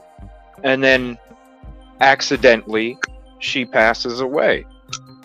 I could totally see you know it how things happening. Go. This is Somebody makes an 2022. accusation. Right. Somebody makes an accusation, and then somebody's like, you got something to say about that? And they start instigating the fight. And she's like, no. That's what it looked like to me. The first couple seconds in that video, if you got the real one, you can see that there's a conversation taking place, and it's almost like they're standing there. And in my opinion, the conversation before that is like confronting, where she's like, you know what, you know, could be you're messing with my man. Like, what are you Right. you know? And then she's like, no, maybe that's why she wasn't fighting back, because she knew she was. Dude, I see it could be totally fucking possible. So I've known and it could be people that- possibly set up too, because but I could see dude, two girls, and then everybody else has to shut the fuck up because they don't know what the fuck to do. So I've actually had conversations where girls were getting beat up, and I would break it up. Like my sister's close friend, I'm not going to say who they are, but in case they ever start watching streams or they figure out all this other stuff or who I am. When I was on the her street, I seen friend- a lot of chick fights. Well, my sister's friend was one of those people who would talk a lot of shit, but when it came down to it, she would just sit on the ground. Like, she would get her ass beat into the pavement and she wouldn't fight back. One day I asked her, hey, why aren't you ever defending yourself? And she said, I don't want them to get madder at me and hurt me worse. That's one scenario. Another scenario was people that are like, no, and I've been in this situation myself where I thought I was going to get jumped, but I fought back. I didn't care. I was like, I'll fight all of you. I don't care.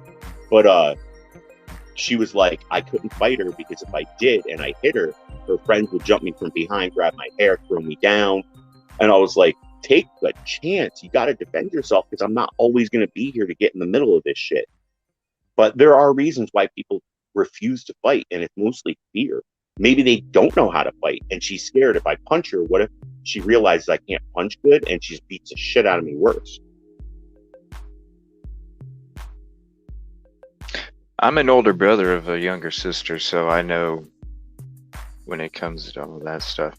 Word. That's how I broke my foot. Yeah, I had to settle a lot of stuff. No, I just had a bunch of guys like. How did they get the video out in public? It's on Twitter. But I'm sure it'll be down soon. It's pretty brutal. I mean, it's tough to watch. What I'm thinking about the video, it wasn't anybody that was on the trip. What I think it was somebody that had access to his phone, like maybe his girlfriend or a family member, and they found it. They were like, this is fucked up. You need to put this out. And they were like, no, fuck that. But they already shared it to like their device or something. And they were like, you know what? I'm putting it out, bitch. And they put it out. And these people are like, oh shit, we're screwed. This video should never have been kept in the first place. Yeah, there's all sorts of cases like that where people record dumb things, you know, and fortunately it helps out when it comes to the investigation, because it almost tells on themselves. The video of Shanquella Robinson, you just type that in the search bar and you can see the unedited version of it. It's pretty disgusting, like listening to the guy and his tone of voice and hearing what happened. It's just, and you can literally hear the physical altercation. It's I'm not playing it. I just played the audio of it in the beginning to give people an understanding of how the dude was acting, because I thought that was important. But I didn't want to show the actual video. I just showed like clips or screenshots. What I'm wondering is what the FBI is going to do about this, because they could demand. They said they can't do anything. They said it's out of their jurisdiction and they can't do anything to help out. Yeah, that's probably why they did it during the trip. Just like I said earlier, because they can't get arrested. Yeah, it like I said, man, it could be that where it was set up, because I mean, I've been around people that got set up for physical shit, and I could see how a lady and her couple of her friends are down chilling, getting drinks, and boyfriend's upstairs, and single successful female is sitting there, and she ends up, that's why she's naked. I don't know. She could have been walking out of the shower and it was a setup. It could be we don't know until the facts come out, but they're both definitely possibilities. She could have been sleeping. She could have been sleeping. She could have been taking a shower. She could have been messing with the dude. They're all possibilities. I'll tell you right now, though, there are things that people overlook until it comes out, and then they get all like weirded out. Just because we know she braided hair and she had a up-and-coming successful business doesn't mean that that's the only thing she did. She, a lot of people out there have like Snapchat, premium Snapchats and OnlyFans, and I'm not saying she did, but that could be another reason. That was the only thing that she did. But yeah, they're not going to come out and be like, they do it. They did it for one girl. You know how many cases in the past have girls that are selling themselves and they don't ever mention it, or they're previous addicts and they try to avoid mentioning it? Whoa, I'm not bringing that into it, man. But I'm saying we You're don't on your know. own on that one. We have no idea. I'm not bringing. I mean, it could be, yeah, but I'm not bringing that one up. But I always bring that up. And I didn't say that's the only thing she was doing as a business. I just said she was a successful female. Right. And a lot of people, they tend to not know they only look at what's being said, and they don't think, well, what if there was a bunch of other stuff that was going on in the background that led to this, assault? And it's sickening, but we discussed it when we were just going back and forth a little. If you don't know how to take a punch, here, I'll give you an example. If you go to a boxing class or a kickboxing class and they tell you to put your guard up, and then they swing a punch and hit your guard, you're going to get hit in the face and it's going to hurt. Because guarding isn't just holding your hands in front and it blocks everything like in video games. You have to be able to move. If the punch comes in, your hand takes the impact and you dip to the right, dip to the left. You have to make sure that you're in movement to slow the concussive blast of the punch. This girl didn't have any of that going on. When you watch the uncensored version, she was just taking these hits hard and direct. So, oh yeah, right from the get-go too, man. You could hear it, the snap of the skin. It was just like, oh my gosh, this is horrible. And then the dude. Did they reveal what happened in the autopsy? What they feel happened first, like maybe the fracture of the neck and then the break of the neck? Or I didn't hear that. I just heard the specific name of the injury, and I can't quote it because I'm not a doctor, but the specific name of the injury is in a specific part of your spine, which is it's basically right next to your neck. So those two injuries have to be together. They're pretty much almost in the same spot. Your neck and that part of the spine that was affected is at the very top. Right. So, I mean, all the hits that she took, any one of those could have hit her there. Especially limp. Right. She could have been already in the stages of progressive death when the video stopped. So, yeah. She just kind of stood there, froze for a second, and then it stopped. She was stunned too. I mean, when she got whipped around, she landed, and then the hits came in, and she was stunned. I mean, I think she got stunned after the first one or two punches, because those were connected, completely connected. And I think she said no, she couldn't fight back because I don't know if you've ever been hit in the head before or in the face. Oh yeah. Okay. When you get hit in the side of the head or something, your head's ringing. So you got wee going on and you're freaking dizzy. Yep. Clouded vision. That's one of the main causes of not being able to fight. Plus you go limp. That might have been why she said no, I can't fight back, because I can't even gather myself. I can't hear shit. I can't. I'll admit, I've been hit so hard, my entire body went limp. I wasn't knocked out. I was dazed. I had cloudy vision, and my arms, I just couldn't lift them. And people were like, "Are you okay?" And I'm like, "No, I think I need to go to medical." I was in the military at the time. I was like, "I think I need to go to medical." And they're like, "All right, let's go." And they had to pick me up and drag my feet on the ground. And then after a few minutes, I started coming out of it. But you can get hit with one solid hit to the temple. Mm-hmm. Yeah. Yeah. I could see why she couldn't, because she could be more concerned about trying to gather her mental status. I mean, and the way that she got twisted around, and then she got, now the hits at the end weren't they didn't connect that good. I think the person that was doing the assaulting was getting very tired. Yeah, arms were going limp. You saw them drop when she got to the window. The hits were not connecting that hard at that point, but she did do a twist, and she did kind of have her down in a weird spot, and she was hitting that same area. To me, it looked like she was hitting that part of the neck. And then she kicked her. So I could see, if you're limp, you're not seeing anything coming. Just think about it. Like if there's a car accident and you see the car coming, you're going to flinch. But if you don't see it, boom. Yep. So it's way more damage when you don't see something coming. And it didn't look like except for the first couple, it didn't look like she's seen any of them coming after that, unfortunately. Yeah, I died from one punch.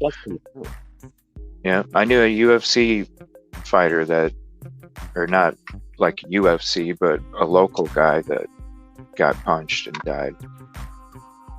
I know a bunch of UFC fighters, and there's a couple of them that were sparring, and you know how they, do an inside roundhouse kick? Well, he committed the inside roundhouse kick, and he snapped his shin, like totally snapped in half. He broke his leg, but the other guy got a concussion that put him out for, I think it was like 4 months or something. They said, don't even think about, you could work out, but don't get in a ring, no contact. So they had to shadow box for like 4 months. Mm-hmm. But the guy who broke his leg, he was like, man, he was jacked up for longer. He's like so mad. He's like, I would have rather got kicked in the head than that break my leg. Yeah, the guys. Yeah, it's like what football players say, They say the same thing. It's because of the helmet. What do they call that? Where it removes the membrane, it breaks the membrane from the brain and the skull. They get so many headshots that happens. Oh wow, I'm sorry to hear that, Colt. That's sad. That's sad to hear. But it happens. I mean, I hate to say it, those teenagers, and you can't control them, because if you can't control their actions, no matter what happens, it's going to happen. It's unfortunate. So this video, is this the one about the Idaho 4 that you have on the screen right now?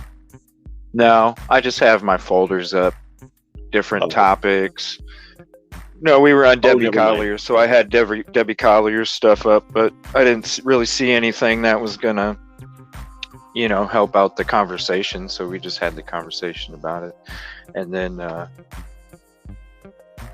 they said what the medical examiner said. Thank you for that information too.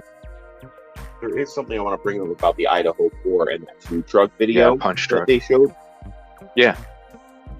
So I used to be a club kid in Philly. Like, we would all get together, a bunch of people from Jersey, a bunch of people from Philly. We had this system where we would go to these clubs, and I was promoting for them. So we all got VIP access, discounts, and everything. And we made rules that girls don't leave with random men. That's one of the big rules. No matter what, it doesn't matter. If you can't agree to it, you can't be part of our group, because everybody comes together.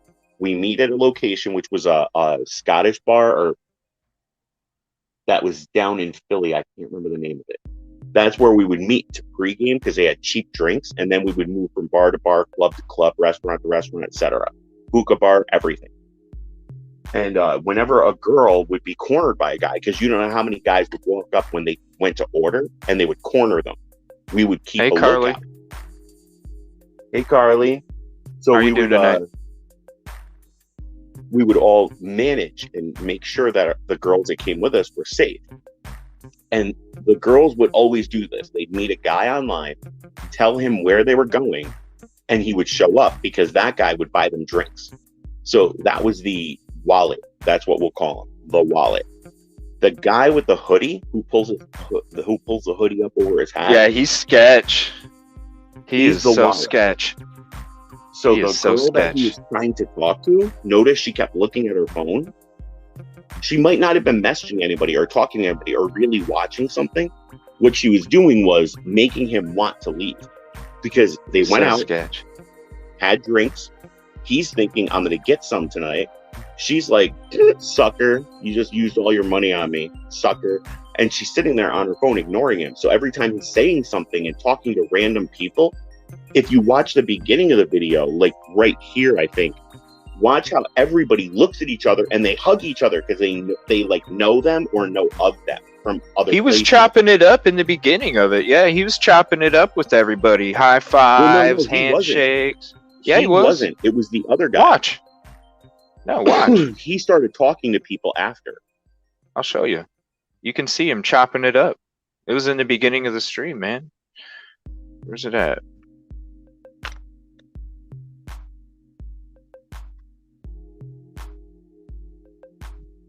Right around here, maybe? No, where was that?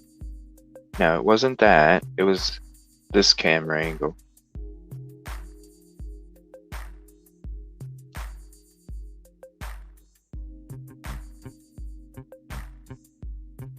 Where the fuck? You can keep talking though. I'm gonna try and Oh, I'm just saying, all the camera angles I saw, he was standing off to the side until the guys were talking to the girls, and then he would start talking to them. It wasn't like he I knew see- everybody that was there. he was chopping it up with dude in a tan coat. Oh, the 'Cause I heavy know guy? that handshake. I know that handshake.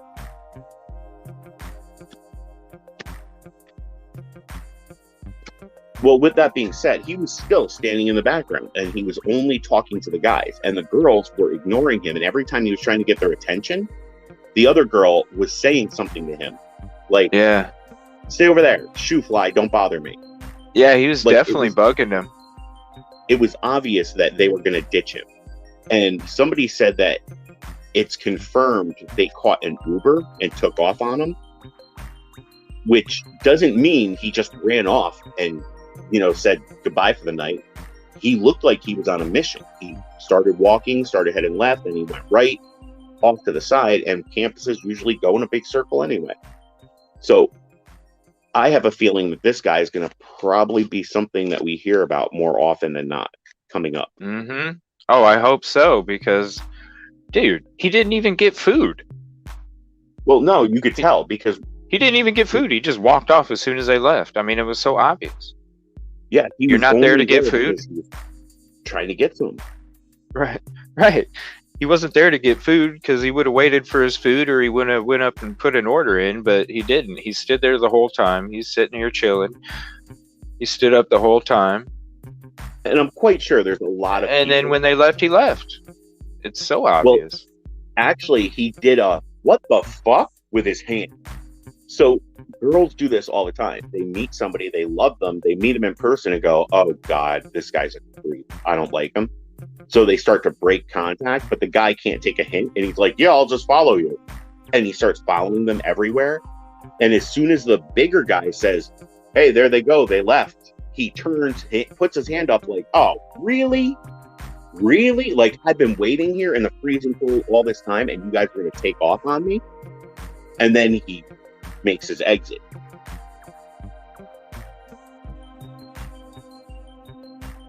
See, I think he was being introduced during this entire thing. There he is right there. So you think he was there? Okay, because I did see him check his phone at the very beginning. You could see his face light up when he was standing in the back in the very beginning. So you think he was trying to meet this chick on her phone, like, "Hey, I'm at this food truck. You know, they're meeting up at the food truck or something." I think he just had a notification and he didn't want to feel awkward, any more awkward than he was. So once his phone buzzed, or he just looked at it, hit the button to light it up to look, and then put it away. And she's sitting there on her phone like, "Please go away, please go away, please go away." Yeah, please go away. he had to be mad that it was obvious they weren't interested in him. He had to be pissed. ATS and Scottish Queen. ATS. Clearly, they wanted nothing. This hoodie guy. When a girl is interested in hanging out with a guy, if it's cold, they'll put their hands in their pocket as to not be too forward and lean on them or lean into them. This guy was being like cordoned. They were trying to get far from him. It was all separation. Yeah, he's chopping it up with this guy in the tan coat. Yeah, but that's only after. So then the guy in the tan coat was talking to the girls, and then he had a conversation. There's the chop up, shaking hands, right there. And you know how guys And get then- when he's like, "Oh, you're hanging out with these girls, they're trouble," and he's like, "Yeah, I know, man." And they shake hands, they do a bro hug. Then he turns and they start having conversation. I don't know. I don't think he was meeting them. It just, to me, when I watched the video, to me it looked like he was following them. Well, that's what I'm saying. Because I think there would have been way more interaction, like at least a hug or some kind of interaction at first, and then because if you like, unless the dude didn't look like the pictures that he put out there, you know what I'm saying, then I could see a female like not even like having any kind of reception towards the dude. But if you're talking to somebody and you're actually going to end up meeting them for the first time, you're going to have some kind of reception between you two. I didn't see that. But that to me, doesn't it's mean telling they me met here. that But that's he's what I'm following. saying. He could have He's been the not wallet. dressed. Yeah. He met them at a I don't bar. know. He bought their drinks, and then they said, "Oh, we're gonna go get food. Bye." And he's like, "Oh, come too." Follows them all the way to the food truck, and they're like, the other girl, when you see her, she points at him and she's like moving her hand, like, "You can leave, you can go." I think he was the wallet. The girl that was always on her phone, she probably met him online. They were talking. She's like, "Me and my friend are going to this bar," and he's like, "Oh, cool." Shows up, and she's like, "Fine, buy us drinks." Buys them drinks. And then he's like, "Hey, they just left." Right. And watch his hand. As soon as he says, "Look, they're going," his hand goes up, palm upward. Like, what the fuck? I just stood out here in the cold, spent all my money on you earlier, and now you're going to leave? It's all possible, man, until we find out the facts.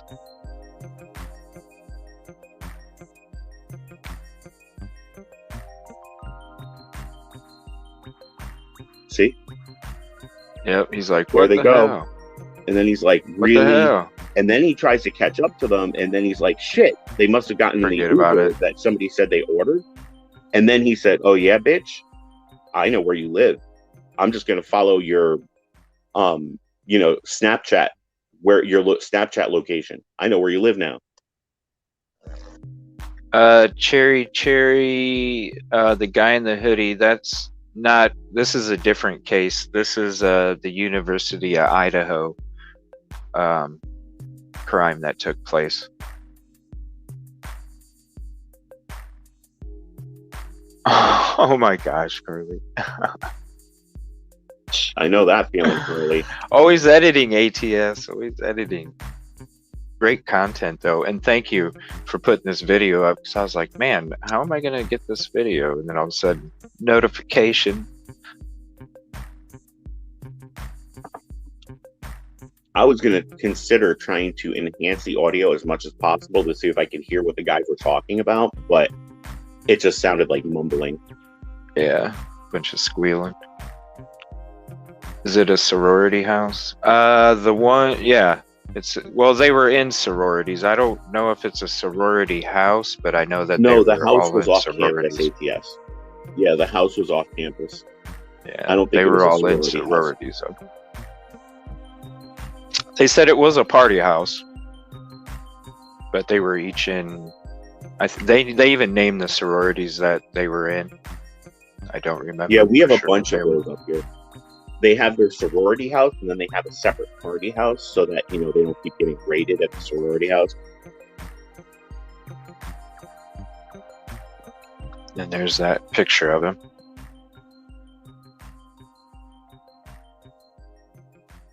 Yeah, it's going to be interesting to find out what happens in these ones. So is there anything on Michael Vaughn? I didn't really not that I see saw. anything. Just that they are still. There was a video up that they were still. Whoops, wrong thing. So that's not what I wanted to go to. Before we leave this topic, ATS News. Have you ever heard of the Kelly Bordeaux story? Yes, Cherry. 3 girls, 1 guy victims.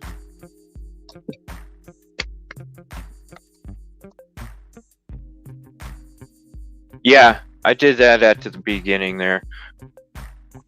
Crazy stuff. I didn't play the video, I just played the audio so you could hear the piece of shit dude in the background talking and his nonchalant ass. Okay, so if that no was for me, ATS News, Kelly Bordeaux was a very unique case. She was in the military. She was doing so well. She was 23 years old. She had a fiance that they were living separate. They were on a friendly break. She had a secret boyfriend, and she always hung out with this guy, and they'd go drinking at a bar. The reason I bring it up is because it kind of reminds me of the Idaho girls that were just in that video. So nobody trusted the guy that she would go drinking with, and she said, no, he's innocent. Until the night she disappeared, she went out drinking with him, and the bartender said, hey, you know the guy you're drinking with? He's a sex offender. And she was like, wait, what? And then she realized, oh my God, I'm hanging out with a nasty sex offender who I defended against everybody I know. So she starts calling her husband, and she's like, I need to talk to you. Then she disappears. And it turns out a year later, a private investigator, because they couldn't pin the murder on anybody, they couldn't find her body. A private investigator lied to him and said, hey, they have proof that you did this, and the police want to offer you a plea bargain, and they're going to do it through me so that you're safe. The only thing you have to do is tell us where the body is, and he led them straight to the body. After a year of denying the entire thing and everybody blaming her husband and her secret lover, a year later, a private investigator tricks him into bringing her to the body. Which it was what he said was she found out about his past, so he choked her to death, did something to her after, and then buried her behind a bar or something. So I feel that this has kind of the same situation. It's a guy that she knew, one of the girls knew. She invited him out, or he just followed them out. And when he was refused or denied, he killed one. Maybe the other one woke up and saw what was happening, and then he killed her, and then he had to take out the other two because they knew who both the girls were with. Because he left 2 alive in the house. It makes no sense to do 4 and leave 2 alive and leave the door wide open. Right. What was that name of that person you were talking about a second ago? Kelly Bordeaux. How do you... Kylie? Kelly. Kelli. BORD as in dog, EOUX. All right, cool. So this way you have another case. KELLI? Yeah, this way you have another case. I mean, I have, Carly, how many pages do I have of cases I sent you as a joke? I said, look, this is all the cases I have. I got to get prepped for this. Is the moon landing real or fake stream on Saturday? And then maybe we'll get into that. I got to get ready for that moon stream on Saturday. It's going to be crazy. Is it real or is it fake? And we're going to do some more stuff about the Artemis and space stuff. Yeah, I'm and just some going to drop hauntings some too. scientific information that you can all sit back and go, wait a minute, okay, then how does that make sense? And, you know, like I said, I'm not, yes, they did, or no, I did, no, they didn't. I'm just offering up scientific fact about stuff that you would need to know if you were going into outer space. I'm going to do my first poll too. Yeah, it's gonna be. We're gonna do hauntings and is the moon landing real or fake? Watch some more of that Artemis. They're gonna have some more footage, I imagine, by Saturday. So we'll get into some space and exploration stuff. Yeah, I didn't know editing. It's gonna be neat. I didn't know animation would be so hard when I started my channel. Like. Dude, I'm making like a satellite targeting situation, and then it goes from the Earth in a space view into like a direct view of a location. And I've been sitting here working on that. I can't find the sound effects, the right ones that I want for the video. So that's what's taking me so long on this one part. Thought I had some new videos on Michael Vaughn. Maybe not. I think right now, though, with Michael Vaughn, we're going to know everything that we're going to know until they release what they found digging. I think it's, yeah, they're still digging. That's basically all they came out with. So, I don't know. I don't really need to search for that one. That's basically all that's going on, unless anybody else heard anything. I'm talking paranormal, true crime mysteries, and Saturday. You two can talk about what you like. ATS, did they announce that they're going to be continuing the search for Quentin Simons? Yeah, I saw that too. I got a video on that as well. Let me play that. I think that's from News Nation. Yeah, here we go.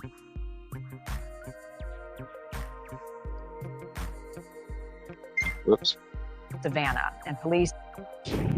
The search continues this morning in Georgia for a missing toddler named Quentin Simon. The 20-month-old was last seen 6 weeks ago on October 5th in Savannah, and police fear the worst. They are now looking for any shred of evidence. Brett Buffington from our News Nation affiliate WSAV in Savannah has been covering this case since the very beginning, and this morning has a closer look at the search. 6 weeks ago, when 911 dispatchers took the call from Quentin's mom, the toddler, complaint about her 1-year-old son is missing. Or at least that's the story, Child with dark brown hair. police were told. The search for Quentin Simon was big. In the air with helicopters. Search for Quentin Simon was big. In the air with helicopters and a drone. On the ground with a search dog. Police on horseback and officers knocking on doors. The story Leilani Simon told. In the words of her mom, Leilani's story doesn't add up. Since that day, we've learned Billy Joe Howell had custody of Quentin and his older brother. Yeah, But they're Billy Joe basically told still us searching. She left the 20-month-old little boy at home So sad. with his mom. Billy Joe's husband told us Quentin's mom is a liar. Because she's lied to us so many times. And I don't know, it's just bad to say, but she just likes to lie. On the day that Quentin Simon was last seen, his mom was serving 2 different probation sentences, had just been ordered to pay child support, and after a fight with her mom, Leilani and her boyfriend were being evicted from her mother's house. The police incident report from that fight accused Leilani of stealing money to buy drugs. While Quentin's been missing,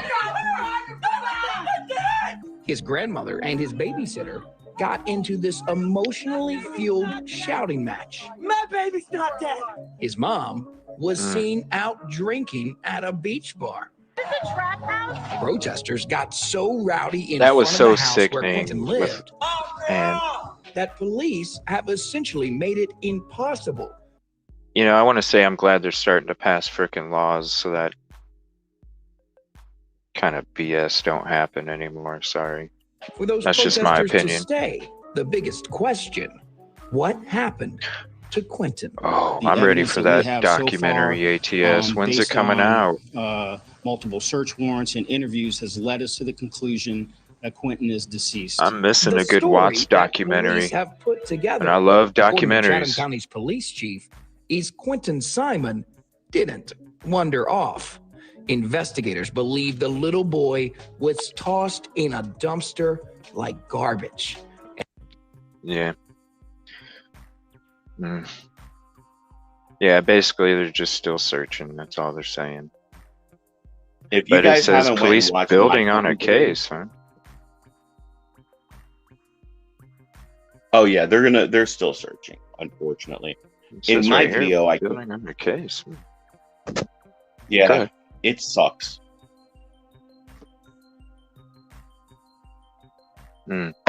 Being law enforcement sucks sometimes because you have to follow up on a lead, but sometimes the lead is just not real.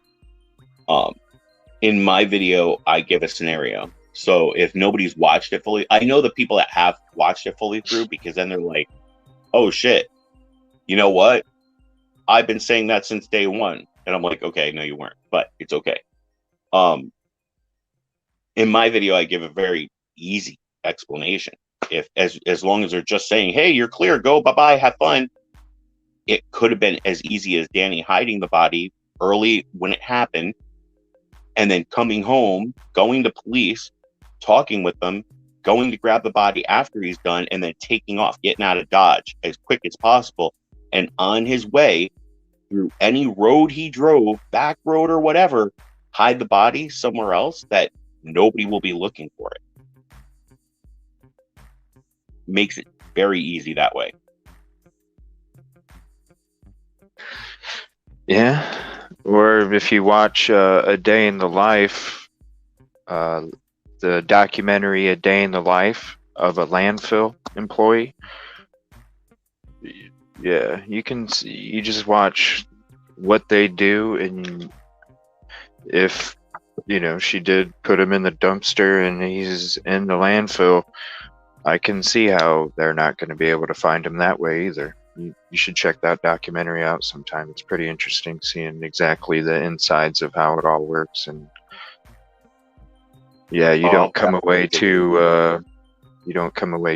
confident that it could happen, which I'm not surprised that, you know, they're still searching if that's the location, because that documentary, it shows you a lot. It's pretty interesting.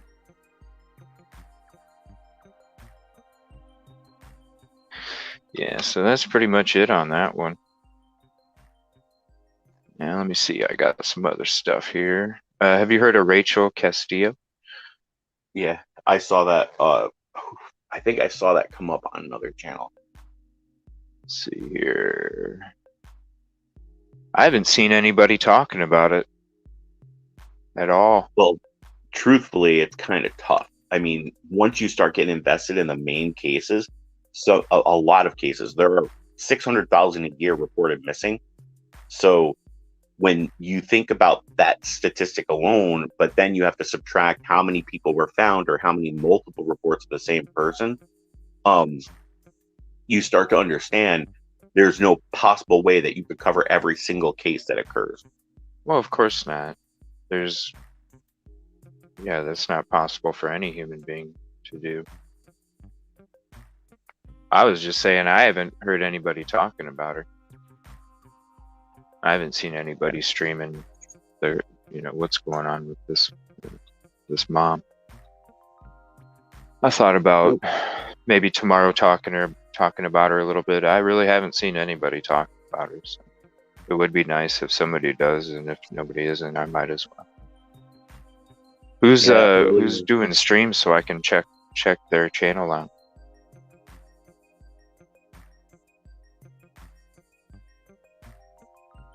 See what kind of streams they have so I can see, maybe I might get some more information on it. Earlier I ran out of videos and stuff to watch, and I watched an old video of a girl that they rescued who was being kidnapped by her Exactly, ex-boyfriend. Carly. It was crazy.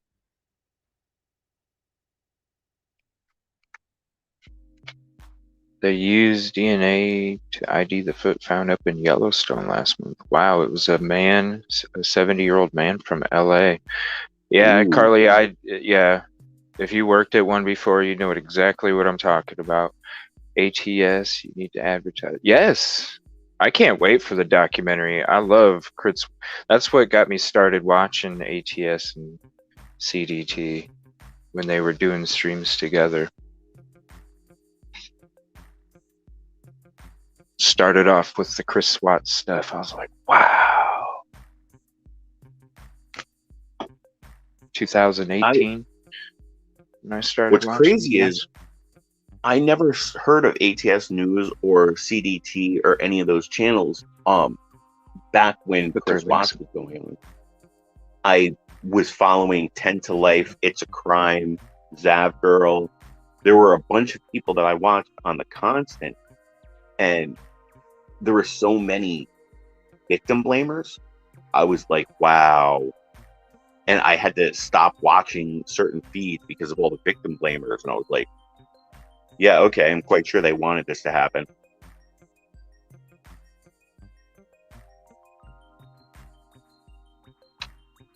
Yeah, I pretty much just watched them two for the most part for quite a while.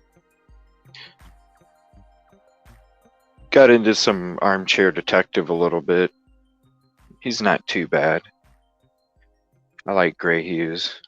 I like how he does his maps and all that stuff. And you know, those are a couple of the ATS, people didn't we I meet watched on for a Crazy while. Crime Chicks channel? I like her I could have streams. sworn. Yeah, I could have sworn we were talking. She was talking about Crazy was mentioning I was in New York. She's like, we have a New Yorker in the house, and ATS News is like, I'm from New York, and I'm like, shush, you are. And then I found out Watts the Obsession. She's from New York. Funny thing is, Watts the Obsession. She was telling her story while we were both having a panel, and it turns out that she lived in New York the same time I did, and then I moved to Vermont and moved to Philly, and she moved to Philly, and we both lived in Philly, and we actually frequented all the same streets but never met, and both moved back to our hometown, so we're both back in New York. So it was kind of weird, and the whole thing, I'm like, shut up, are you serious?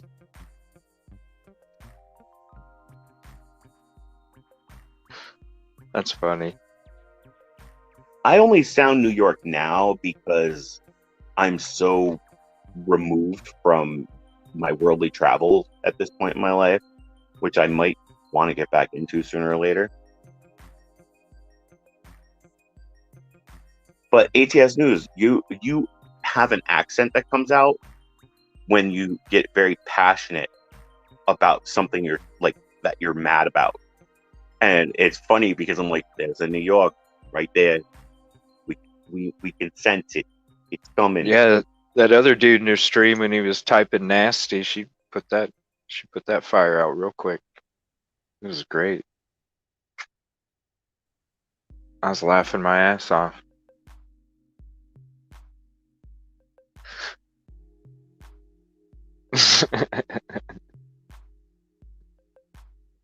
Yeah, this video popped up across my thing here about this John Benet Ramsey. I'm gonna check it out real quick. See, that case really bothers me Turning because to the state's everybody cold keeps case talking team, about it. investigators receiving 10. Well, I haven't talked about it.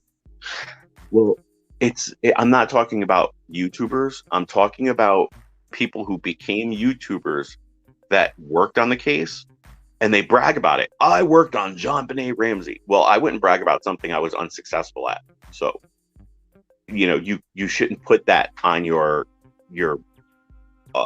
resume, especially since you just showed up, signed a piece of paper, and walked away, just like all the other cops that were on JonBenet Ramsey at the time. There was only a handful of people that actually worked the case. The rest of the people just showed up and they're like, I'm here, I'm part of the case. And it really bothers me how they come out and say, I know it inside and out. I'm like, well, why is it not solved? How are you saying you know everything about the case down to every detail and you know who it is, but you don't have an arrest? Sorry. That poor little girl. I mean, all these cops did a bad job. That was obvious. Well, I mean, hell, the case has been out for what, 30 years? Mm-hmm. You know what I mean? It ain't brand new. It's just Carla knows what I'm talking about. yeah. We make fun of them so much. Yeah. But hell, this video just popped up maybe yesterday or something. Yeah, it's like the whole state of Colorado is just exactly. Yes. It's well said. 26 years after the death of 6-year-old JonBenet Ramsey, Colorado police turning to the state's cold case team. Investigators receiving tens of thousands of tips on her unsolved murder. News Nation's Sloan Glass is live. Sloan, And I want to say, just as corrupt as Seattle PD with Kurt Cobain's case. Mm-hmm. Oh, crap.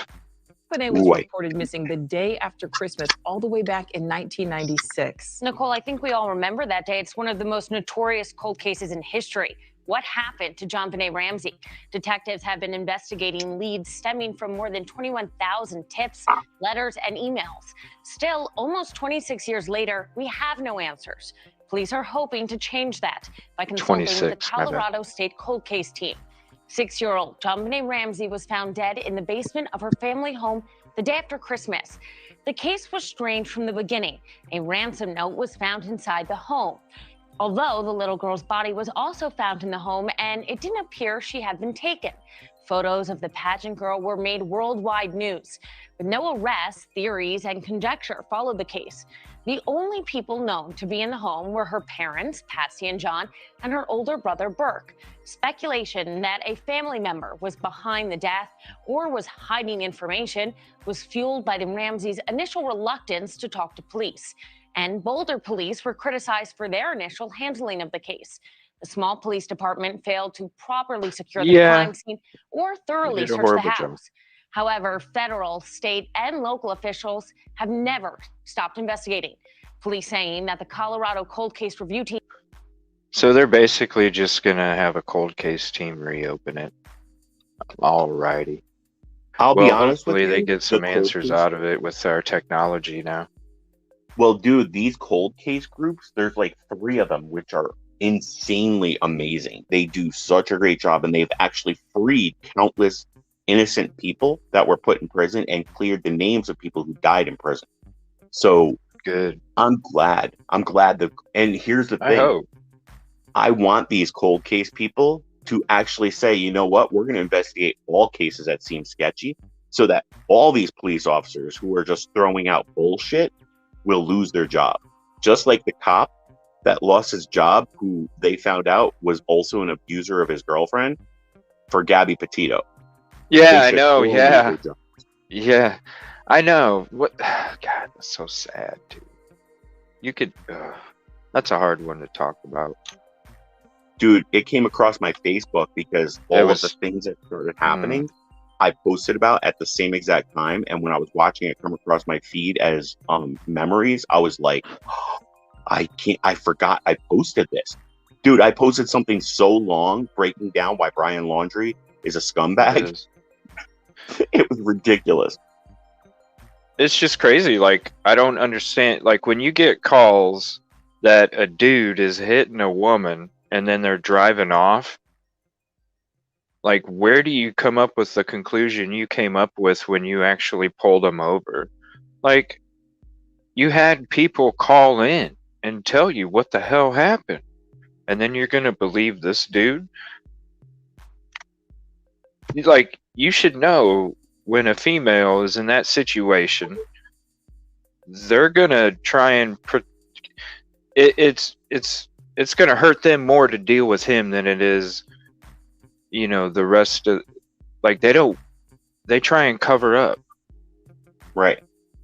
You know, And because they they know it's going to happen. Yeah, yeah. It's going to happen And so, after like, they get these done. cops should have realized it. Like, you get a call, 2 calls, saying, you know, that assault was happening, and then you just let them go. Like, what the hell? Well, here's the thing: the cop who was talking to Gabby, Sad.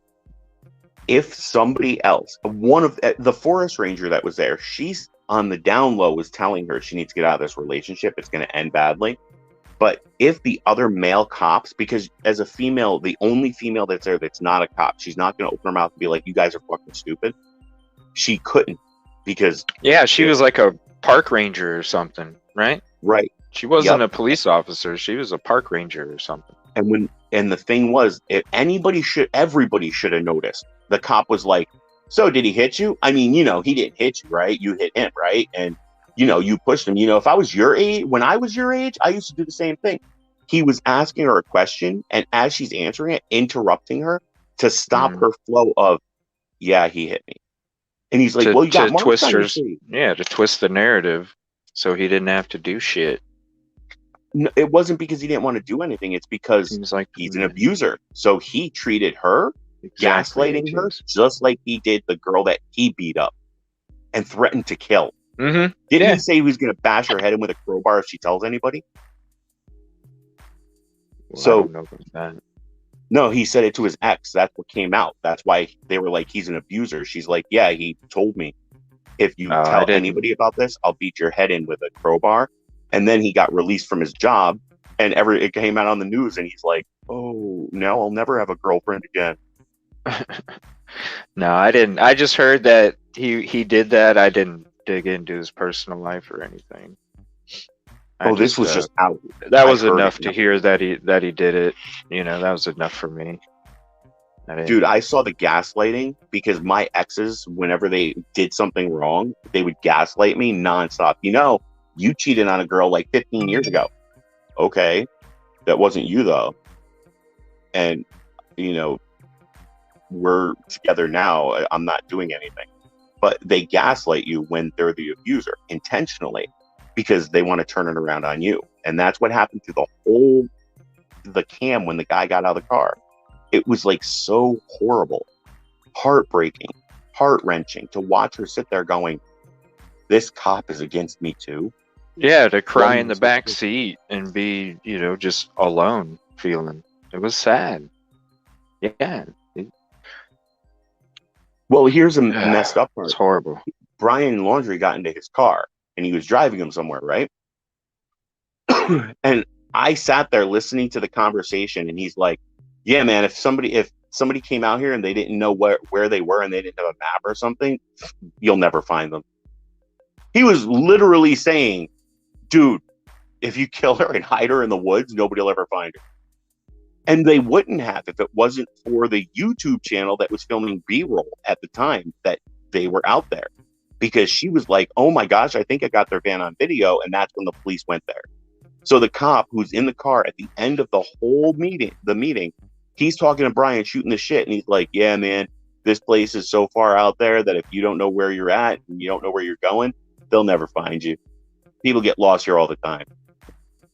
It's pretty sick when you're telling a guy, now hindsight's 2020, but that cop literally told him at the end of the conversation, "You could kill somebody out here and nobody will ever find the body." I just can't believe he left her. He should have just did it, what he was gonna do right there. If you're gonna do some shit like that, just What to leave should her have like that. happened was they should have said, "Why don't you call sad. your parents?"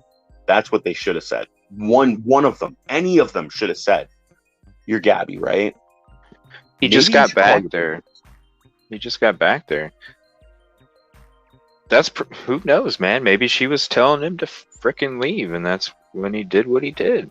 Because he just got there a couple weeks. He went back home, was there for a couple weeks, week or two, and then went back out there. And they were only together for a week or two before that happened. She was probably like, "Dude, you're supposed to go back home, cool the fuck down, because he was getting jealous because she was on Instagram and, trying to, doing posts and stuff, and she's an attractive female. You know what I'm saying? So he's probably CJ, jealous as shit. Thank You know, you. and she was like, dude, you need to cool the fuck down. You need to go back home. I need to decide if I even want to be with you still. Then, baby, I'm sorry. Okay, come on back out. Everything will be fine. And then they change for a fucking couple of days or a week or something, and then all of a sudden they're back to the same old fucking shit. See, they never found her phone. So there could be apps on there that they don't know about, and that she communicated where he was threatening her in those messaging apps. And he's like, I need this and that, and you're going to do this and that. Or he could have had access to her phone because obviously he's the one that was sending messages after the fact. He could have had her phone and found a conversation that she was having with somebody else, like her best friend or a guy, and he just lost it. I go away for a week and you're already talking to some dude on the phone. Right. If we had her phone, we would know so much more about the background story. But of course, we're never going to find her damn phone. She was getting hit up on Instagram too. Like he probably had access. The type he was. He probably had access to her shit. To just so she could keep the waters calm because she was anxiety. Just to keep the shit calm. And then he's probably reading the fuck, even though she's not responding, he's probably reading the fucking shit. And, that's enough for somebody like that, probably to fucking act all nutso. Straight up. Right after this live, I'm going to start sexting with Celt and Scottish Queen. So, holy shit. a menage a text, huh? Yes. I'm just going to be like, hey, blah, blah, blah, blah. Let's go camping. It's a long flight, bro. That's a lot of water. It would be different. Like with Celt, it would just be a simple travel. With Scottish Queen, I'd be like, let's go tend to the sheep out on the knoll. To the cops. Oh, wow. You know what? Maybe one day when I get into my personal, I was a male that ever since I was very young, it was always shoved into my head, you never hit a woman even if she hit you, you know what I mean? So I was in a relationship, in a family, and cops didn't believe me. So I can totally believe how cops, not about the females because that's crazy, but like I've been on the one end of the spectrum where I would be the one with the bloody shirt and the bloody lip, the torn up shirt. Nothing would be wrong with her, and yet I have cops telling me I'm lucky. They would come walk by me. No, we'll talk to you in a second. Right. Yep. And then they'd go talk to her, and then they'd come back out to me and they'd be telling me, well, you're lucky we're not taking you to fucking jail. And it's like, dude, you didn't even talk to me. You see who's got what the hell? Every time. Same thing happened to me with the chick. I actually left. Like it was getting so bad. It was sleet out. So in upstate New York, ATS News can tell you, we get flurries. Then we get a mixture of flurry, which is all slush. So it's like ice rain, and it's snow at the same time. So you get the snow building up, but it's freezing rain on top of it. And it turns it hard as a rock. So one day it got so bad, I grabbed a plastic bag, threw my work pants in, my work shirt, because I was working at a corner store when I first moved back here, just to have an income until I got another job. And she was going ballistic, beating the shit out of me for no reason. And she did it without screaming, so the neighbors didn't hear it, which was the worst part. That's when you know somebody is going to murder you. So I grabbed my shit and I walked out the door, and I had blood coming down my face and everything. Walked down to this little area near my job where there's a creek, and I laid there in the freezing cold all night long until the next morning. I went into the store, turned on everything for heat. I came home that afternoon and the cops are here. She had called the cops the night before and they came back the next day. They didn't ask me a damn thing. They were like, turn around, sit down, kneel down, put your hands behind your back. You're lucky we don't take you to jail right now because she could press charges. And I'm like, bro, I still have bruises on my face. I'm cut still. My wounds aren't even healed. There's nothing wrong with her. And they're like, yeah, but we know how you guys are. You do stuff and it doesn't leave marks. And I'm like, I'm covered in marks, bro. I'm covered in marks. And the cops were just like, you're lucky. And then I found out that if the person who's bleeding doesn't go to jail, the other person does. So instead of arresting her, even though she admitted to it all, she's like, oh, I fucked him up. I think I broke his nose, bleeding all over. They were telling me I was lucky that they weren't bringing me in instead of arresting her. Yeah, it's messed up, man. It can happen the other way too, you know, especially because, you know, we could easily fight back, but it, you know, we're men. You know what I'm saying? And men, regardless of whatever that situation is, you know, that's not something that. So yeah, it happens both ways and it sucks. And, you know, like, we're all mad here. I'm sorry to hear about that, about your story.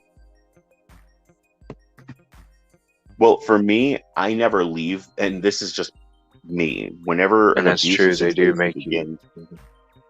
Oh, go ahead. No, I was just agreeing with we're all mad here. It's easy for abusers to make their victims look crazy because they make us crazy. Yeah. Well, I try not That's exactly to leave right. because It's manipulation. yeah, my mom was horribly abusive to me, but she was also a real douche to my dad. And my dad was a little nerdy white guy, so he would never get another girl like her again, ever. So he would just deal with it. And I was always like, I never understood. And one day my dad was like, well, I didn't want to break up the happy family. That was bullshit. It's just my dad was a nerd and he wouldn't get a hot girl again. So I didn't want that. I would say, you know what? I bet you if I show them I'm strong enough to deal with the worst of the worst that they throw at me, we will be the strongest couple moving forward because I always have hope for everything. And I finally decided to realize, nope, not dealing with it anymore. Nobody's going to touch me again. Nobody's going to hit me again because it's just not right. No. I don't touch anybody. I don't hit people. I defend people. I fight people that try to attack me, but not women. I don't fight them like that. You know, it's sorry to hear about that. To people. So it just really sucks. But that's the only thing for me. I just wanted to try to make things work to prove I was strong enough to deal with the worst of the worst. Now I'm happy. Everybody's like, it's such a sad life being alone. I'm like, fuck you, it is, bitch. I can do whatever I want. Play video games, watch anything I want on fucking any time of the day. Play everything all the time. I don't have to give up the TV for somebody anymore. I'm happy. I eat what the fuck I want. I don't give a shit. I'm not going to be forced to eat shit I don't like. Nope. I'm happy. 100%. Well, and usually there's signs before the hitting takes place too. So that's all with experience when you've been in that situation before. And sorry to hear about that, Kelt. That's very, you know, that's, you know, just to hear shit like that or be in that position, it's just sad to hear about that. Kid Kitty, I had pictures when I filed for a divorce. My ex went on to marry 5 more times and did the same thing to them. They never change. Yeah, I'm happy. Yeah, totally agree. We're all mad here. And Kid Kitty, ancient. I mean, like, they never change. They change for maybe a week or two or a night, but they're always right back to the same because you are who you are. You know, it's just like I said the other night, if you like apples, you like apples. You can't go to prison and then they tell you, you know, they change you to where you don't like apples no more. It's ridiculous. What's crazy is my ex is convinced he's the victim. Well, they always are. That's part of the manipulation. They're always the victim. That's why I do what I do, right? you can always tell the real victim. Glad to hear that, Cal. They don't complain much. No matter what happens, you never hear them complain, oh, he just beat the shit out of me today. No. The victim, they always take the blame. Well, it was my fault that he did what he did. And it's not anybody's fault. It's their fault. They just can't control themselves. And they have things they have to work out. I just happen to find all of the crazy ones, except for two girls that I know that I've dated that weren't crazy. And we broke up on good terms. But, you know, don't ever feel it's your fault in those situations, ever.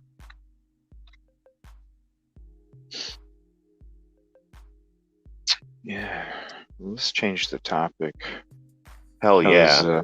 You know what I mean? It's kind of, we all had our stories here, and, you know, we're all in this comfy atmosphere now. So, you know, Alexa Sharkey is a good story to keep everybody to keep in mind, because even though there was no actual evidence that they shared with everybody about what transpired, they actually a year later went to arrest the person who did it, and he offed himself. And there were so many people saying, no, they had the happiest marriage in the world, but they didn't. I just want to say something to we're all mad here. I want to say thank you for not only the really positive comment that you left on my community post, but also coming in here, hanging out, and then even sharing your story. I just want to say thank you. I appreciate you coming in. I appreciate you sharing your story. I appreciate everybody sharing their stories. But I want to thank you for coming in and checking me out tonight for the first time. Are we talking about we're all mad here? Yeah. Yep. Mm-hmm. I'm happy that you're here too. You have really good comments. Seriously. Yeah. Appreciate the story. I know a lot of these stories are tough to talk about. So I do appreciate everybody sharing what they wanted to share. It is good messages. Did you want a backup story for the Amityville horror portion? Because that's not going to take up that's not going to take. Dude, I need to. No, actually, I'm going to be ending the stream here in about 10 minutes. I need to make a community Facebook for the show, so we can all put in ideas for topics. You know, I want everybody that watches to be able to have a piece of it. So if there's something that anybody, you know, on a Friday night where it's free for all, it's going to be whatever you guys want to hear about, you know what I'm saying? And I'm welcome any of you guys to join the panel any of the nights, but especially during the weekends when we can hang out and stay up. And I know Scottish Queen, it's really early for you. I appreciate you staying up so late to hang out with us. Really cool. What time is it there right now, Scottish Queen? It's probably like 3:30. Yeah, I was gonna say. Yeah, thank you everybody. And it's a good message, like on the replays and stuff. You know, if they end up watching you know, it's good messages to share. And I appreciate your comment there. Thank you. Yeah, man. I'm ready. I need to start doing some research for this moon stuff. Some more haunting stuff on Saturday. If anybody is Scottish Queen, are you familiar, or even allegedly, are you guys familiar with making Facebook groups? I really do need one for this channel. I'm just new to the Facebook group shit. I just joined my first one, ATS and C.D.T's. I just joined that one a couple days ago. That's Crazy's too. Crazy's in that too. Crazy Crime. Oh, okay. Okay, cool. Yeah, she had a really cool stream today. It's 7:30 p.m. It's 9:30 here. So if you want, and you haven't seen it yet, CJ, take a look at my true ghost story from Maryland on my video. All right. that would be a good one for you to add to the Amityville Horror Haunting Paranormal Night, whatever it's going to be. That story is touching, like scary touching. Well, I know the moon will take quite a bit, and then with the haunting stuff, I thought it would be cool to have some hauntings, just a couple things to go over, maybe like 15 to 20 minutes on each one. And then also have, like, if anybody wants to send me links to my email, I think it'd be cool to watch some of those like creepy ass videos on dash cams and shit, you know, just shit like that, you know, just weird ass shit. I definitely want to do the Amityville. I definitely want to do that one. I mean, there's so many episodes that we have to do. I mean, there's so many ideas, and the thing is I need a list, and I don't have one. I'm going to send you a couple. Documented. So you ready? A haunting in Connecticut and a haunting in Georgia. Dude, a haunting in Connecticut is awesome. Oh, well, my don't gosh. go by the movie, because the movie was loosely based, just like The Watcher. Loosely based. Nothing is truth except for 10% of it. But the haunting in Connecticut was a real story, and if you want to see what happened, look up I think his name was George and Lorraine Warren. Bro, if you can't find it, I will kick you the video. There's a video of the dining room table that you'll see it. It's right on the cover of the video, where they're investigating the actual people. It's one of the homes that they lived in, because a haunting in Connecticut actually was across a lot of different areas. It's just they settled down in Connecticut, and that's where it, kicked in hardcore. But a haunting in Georgia, dude. I'll tell you right now that Good night, story, Raw Matt here. Thank you for coming in. Yeah, I'm ready, man. We just have so many topics, man. Operation Bulldog, that's another night. I mean, there's so many freaking topics. I just need to, like, if we had a list or something. I don't know. It's hard for me to create unless it's maybe this weekend I can do it. It's hard for me to get home from work, make supper, take a shower, and then hurry up and get ready to make it by 6:45. It's so for me, I mean, hell, it was a task trying to make these folders before I went live tonight. So I can't make one until probably this weekend, but if somebody else knows how to make one, let's do it. At least we can get these ideas documented in a spot where, it's like, okay, we have all these ideas, these topics, all sorts of stuff. Let's do a Discord then. I mean, I have one. I would just rather do a Facebook group, honestly, because I think it's pretty cool how they ATS, CDT, and Crazy Crime Chick. I think it's pretty cool how it's the Discord's kind of boring to me. With Discord, you can also do audio, so people could sit there and have like group conversations, like when you're gaming.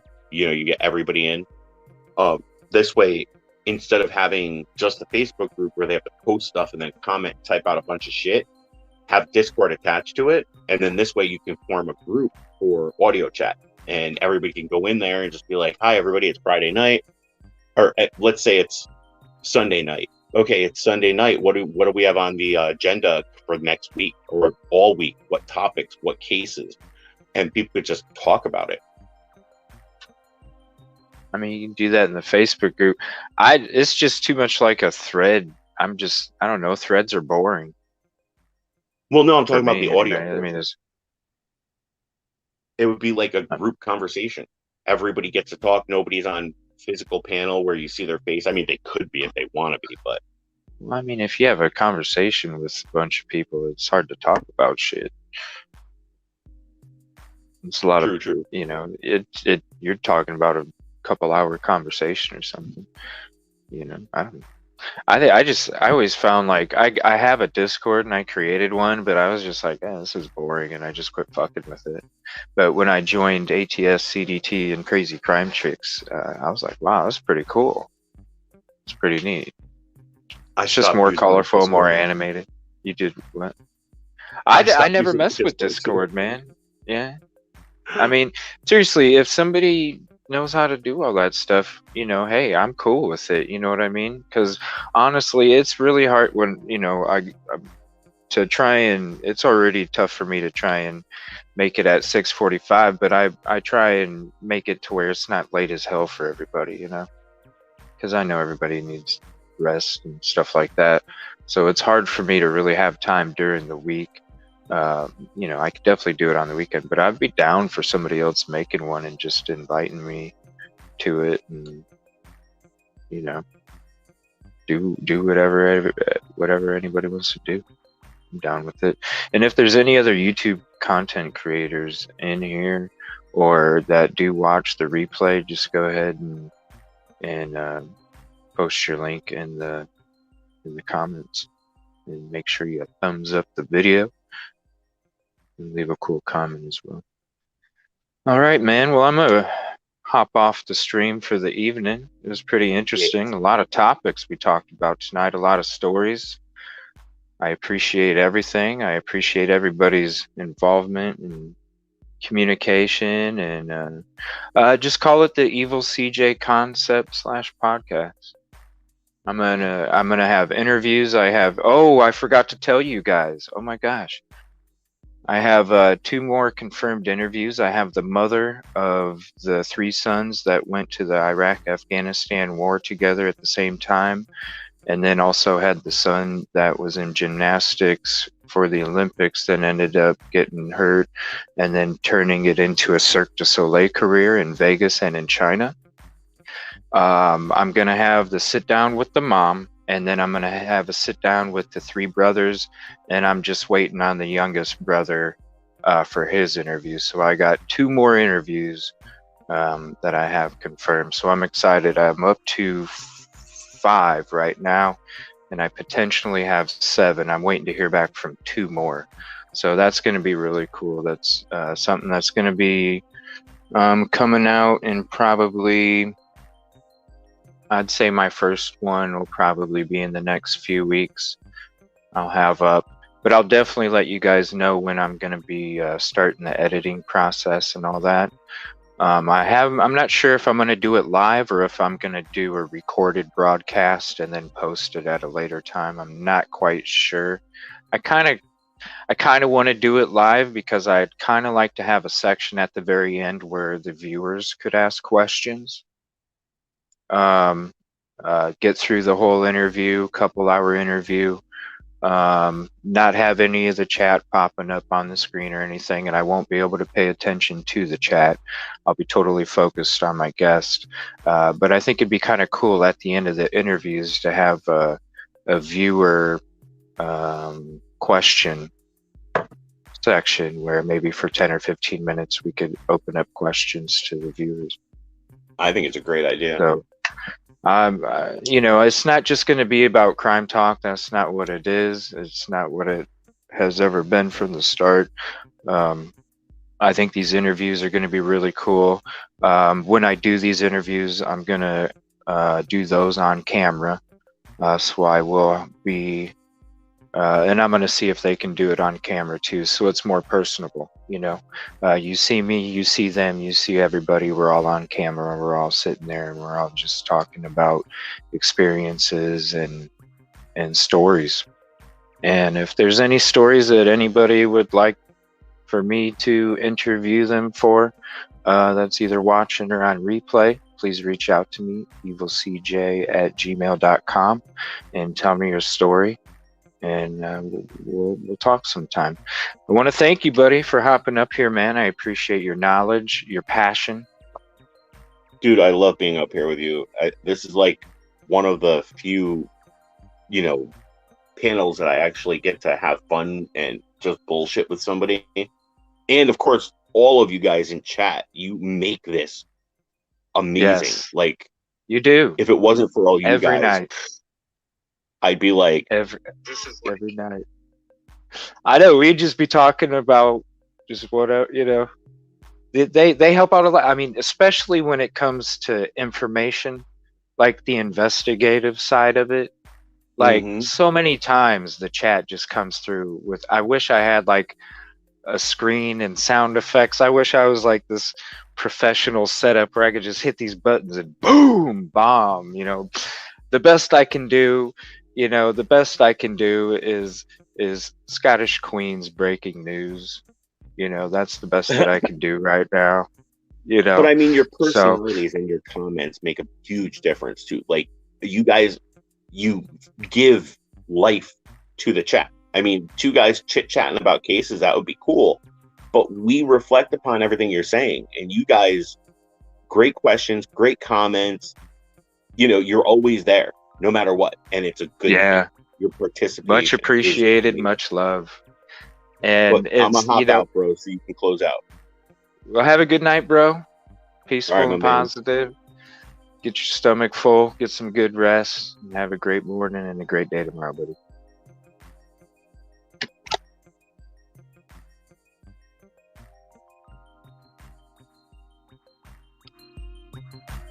Yes, thank you so much. And yeah, Carly, if you want to make one up, just go ahead and copy the title of the stream.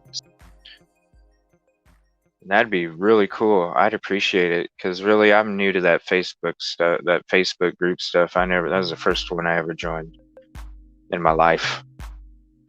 so I'm, like I said, I'm a minnow in the ocean, but I really do appreciate it. And it's nice because, you know, maybe one day I'll get to the point that I would like to, and if I do, you know, it's like we're all like friends from elementary, you know. That's what it'll feel like. So I appreciate you so much. Thank you so much. Have a wonderful, peaceful, and positive evening.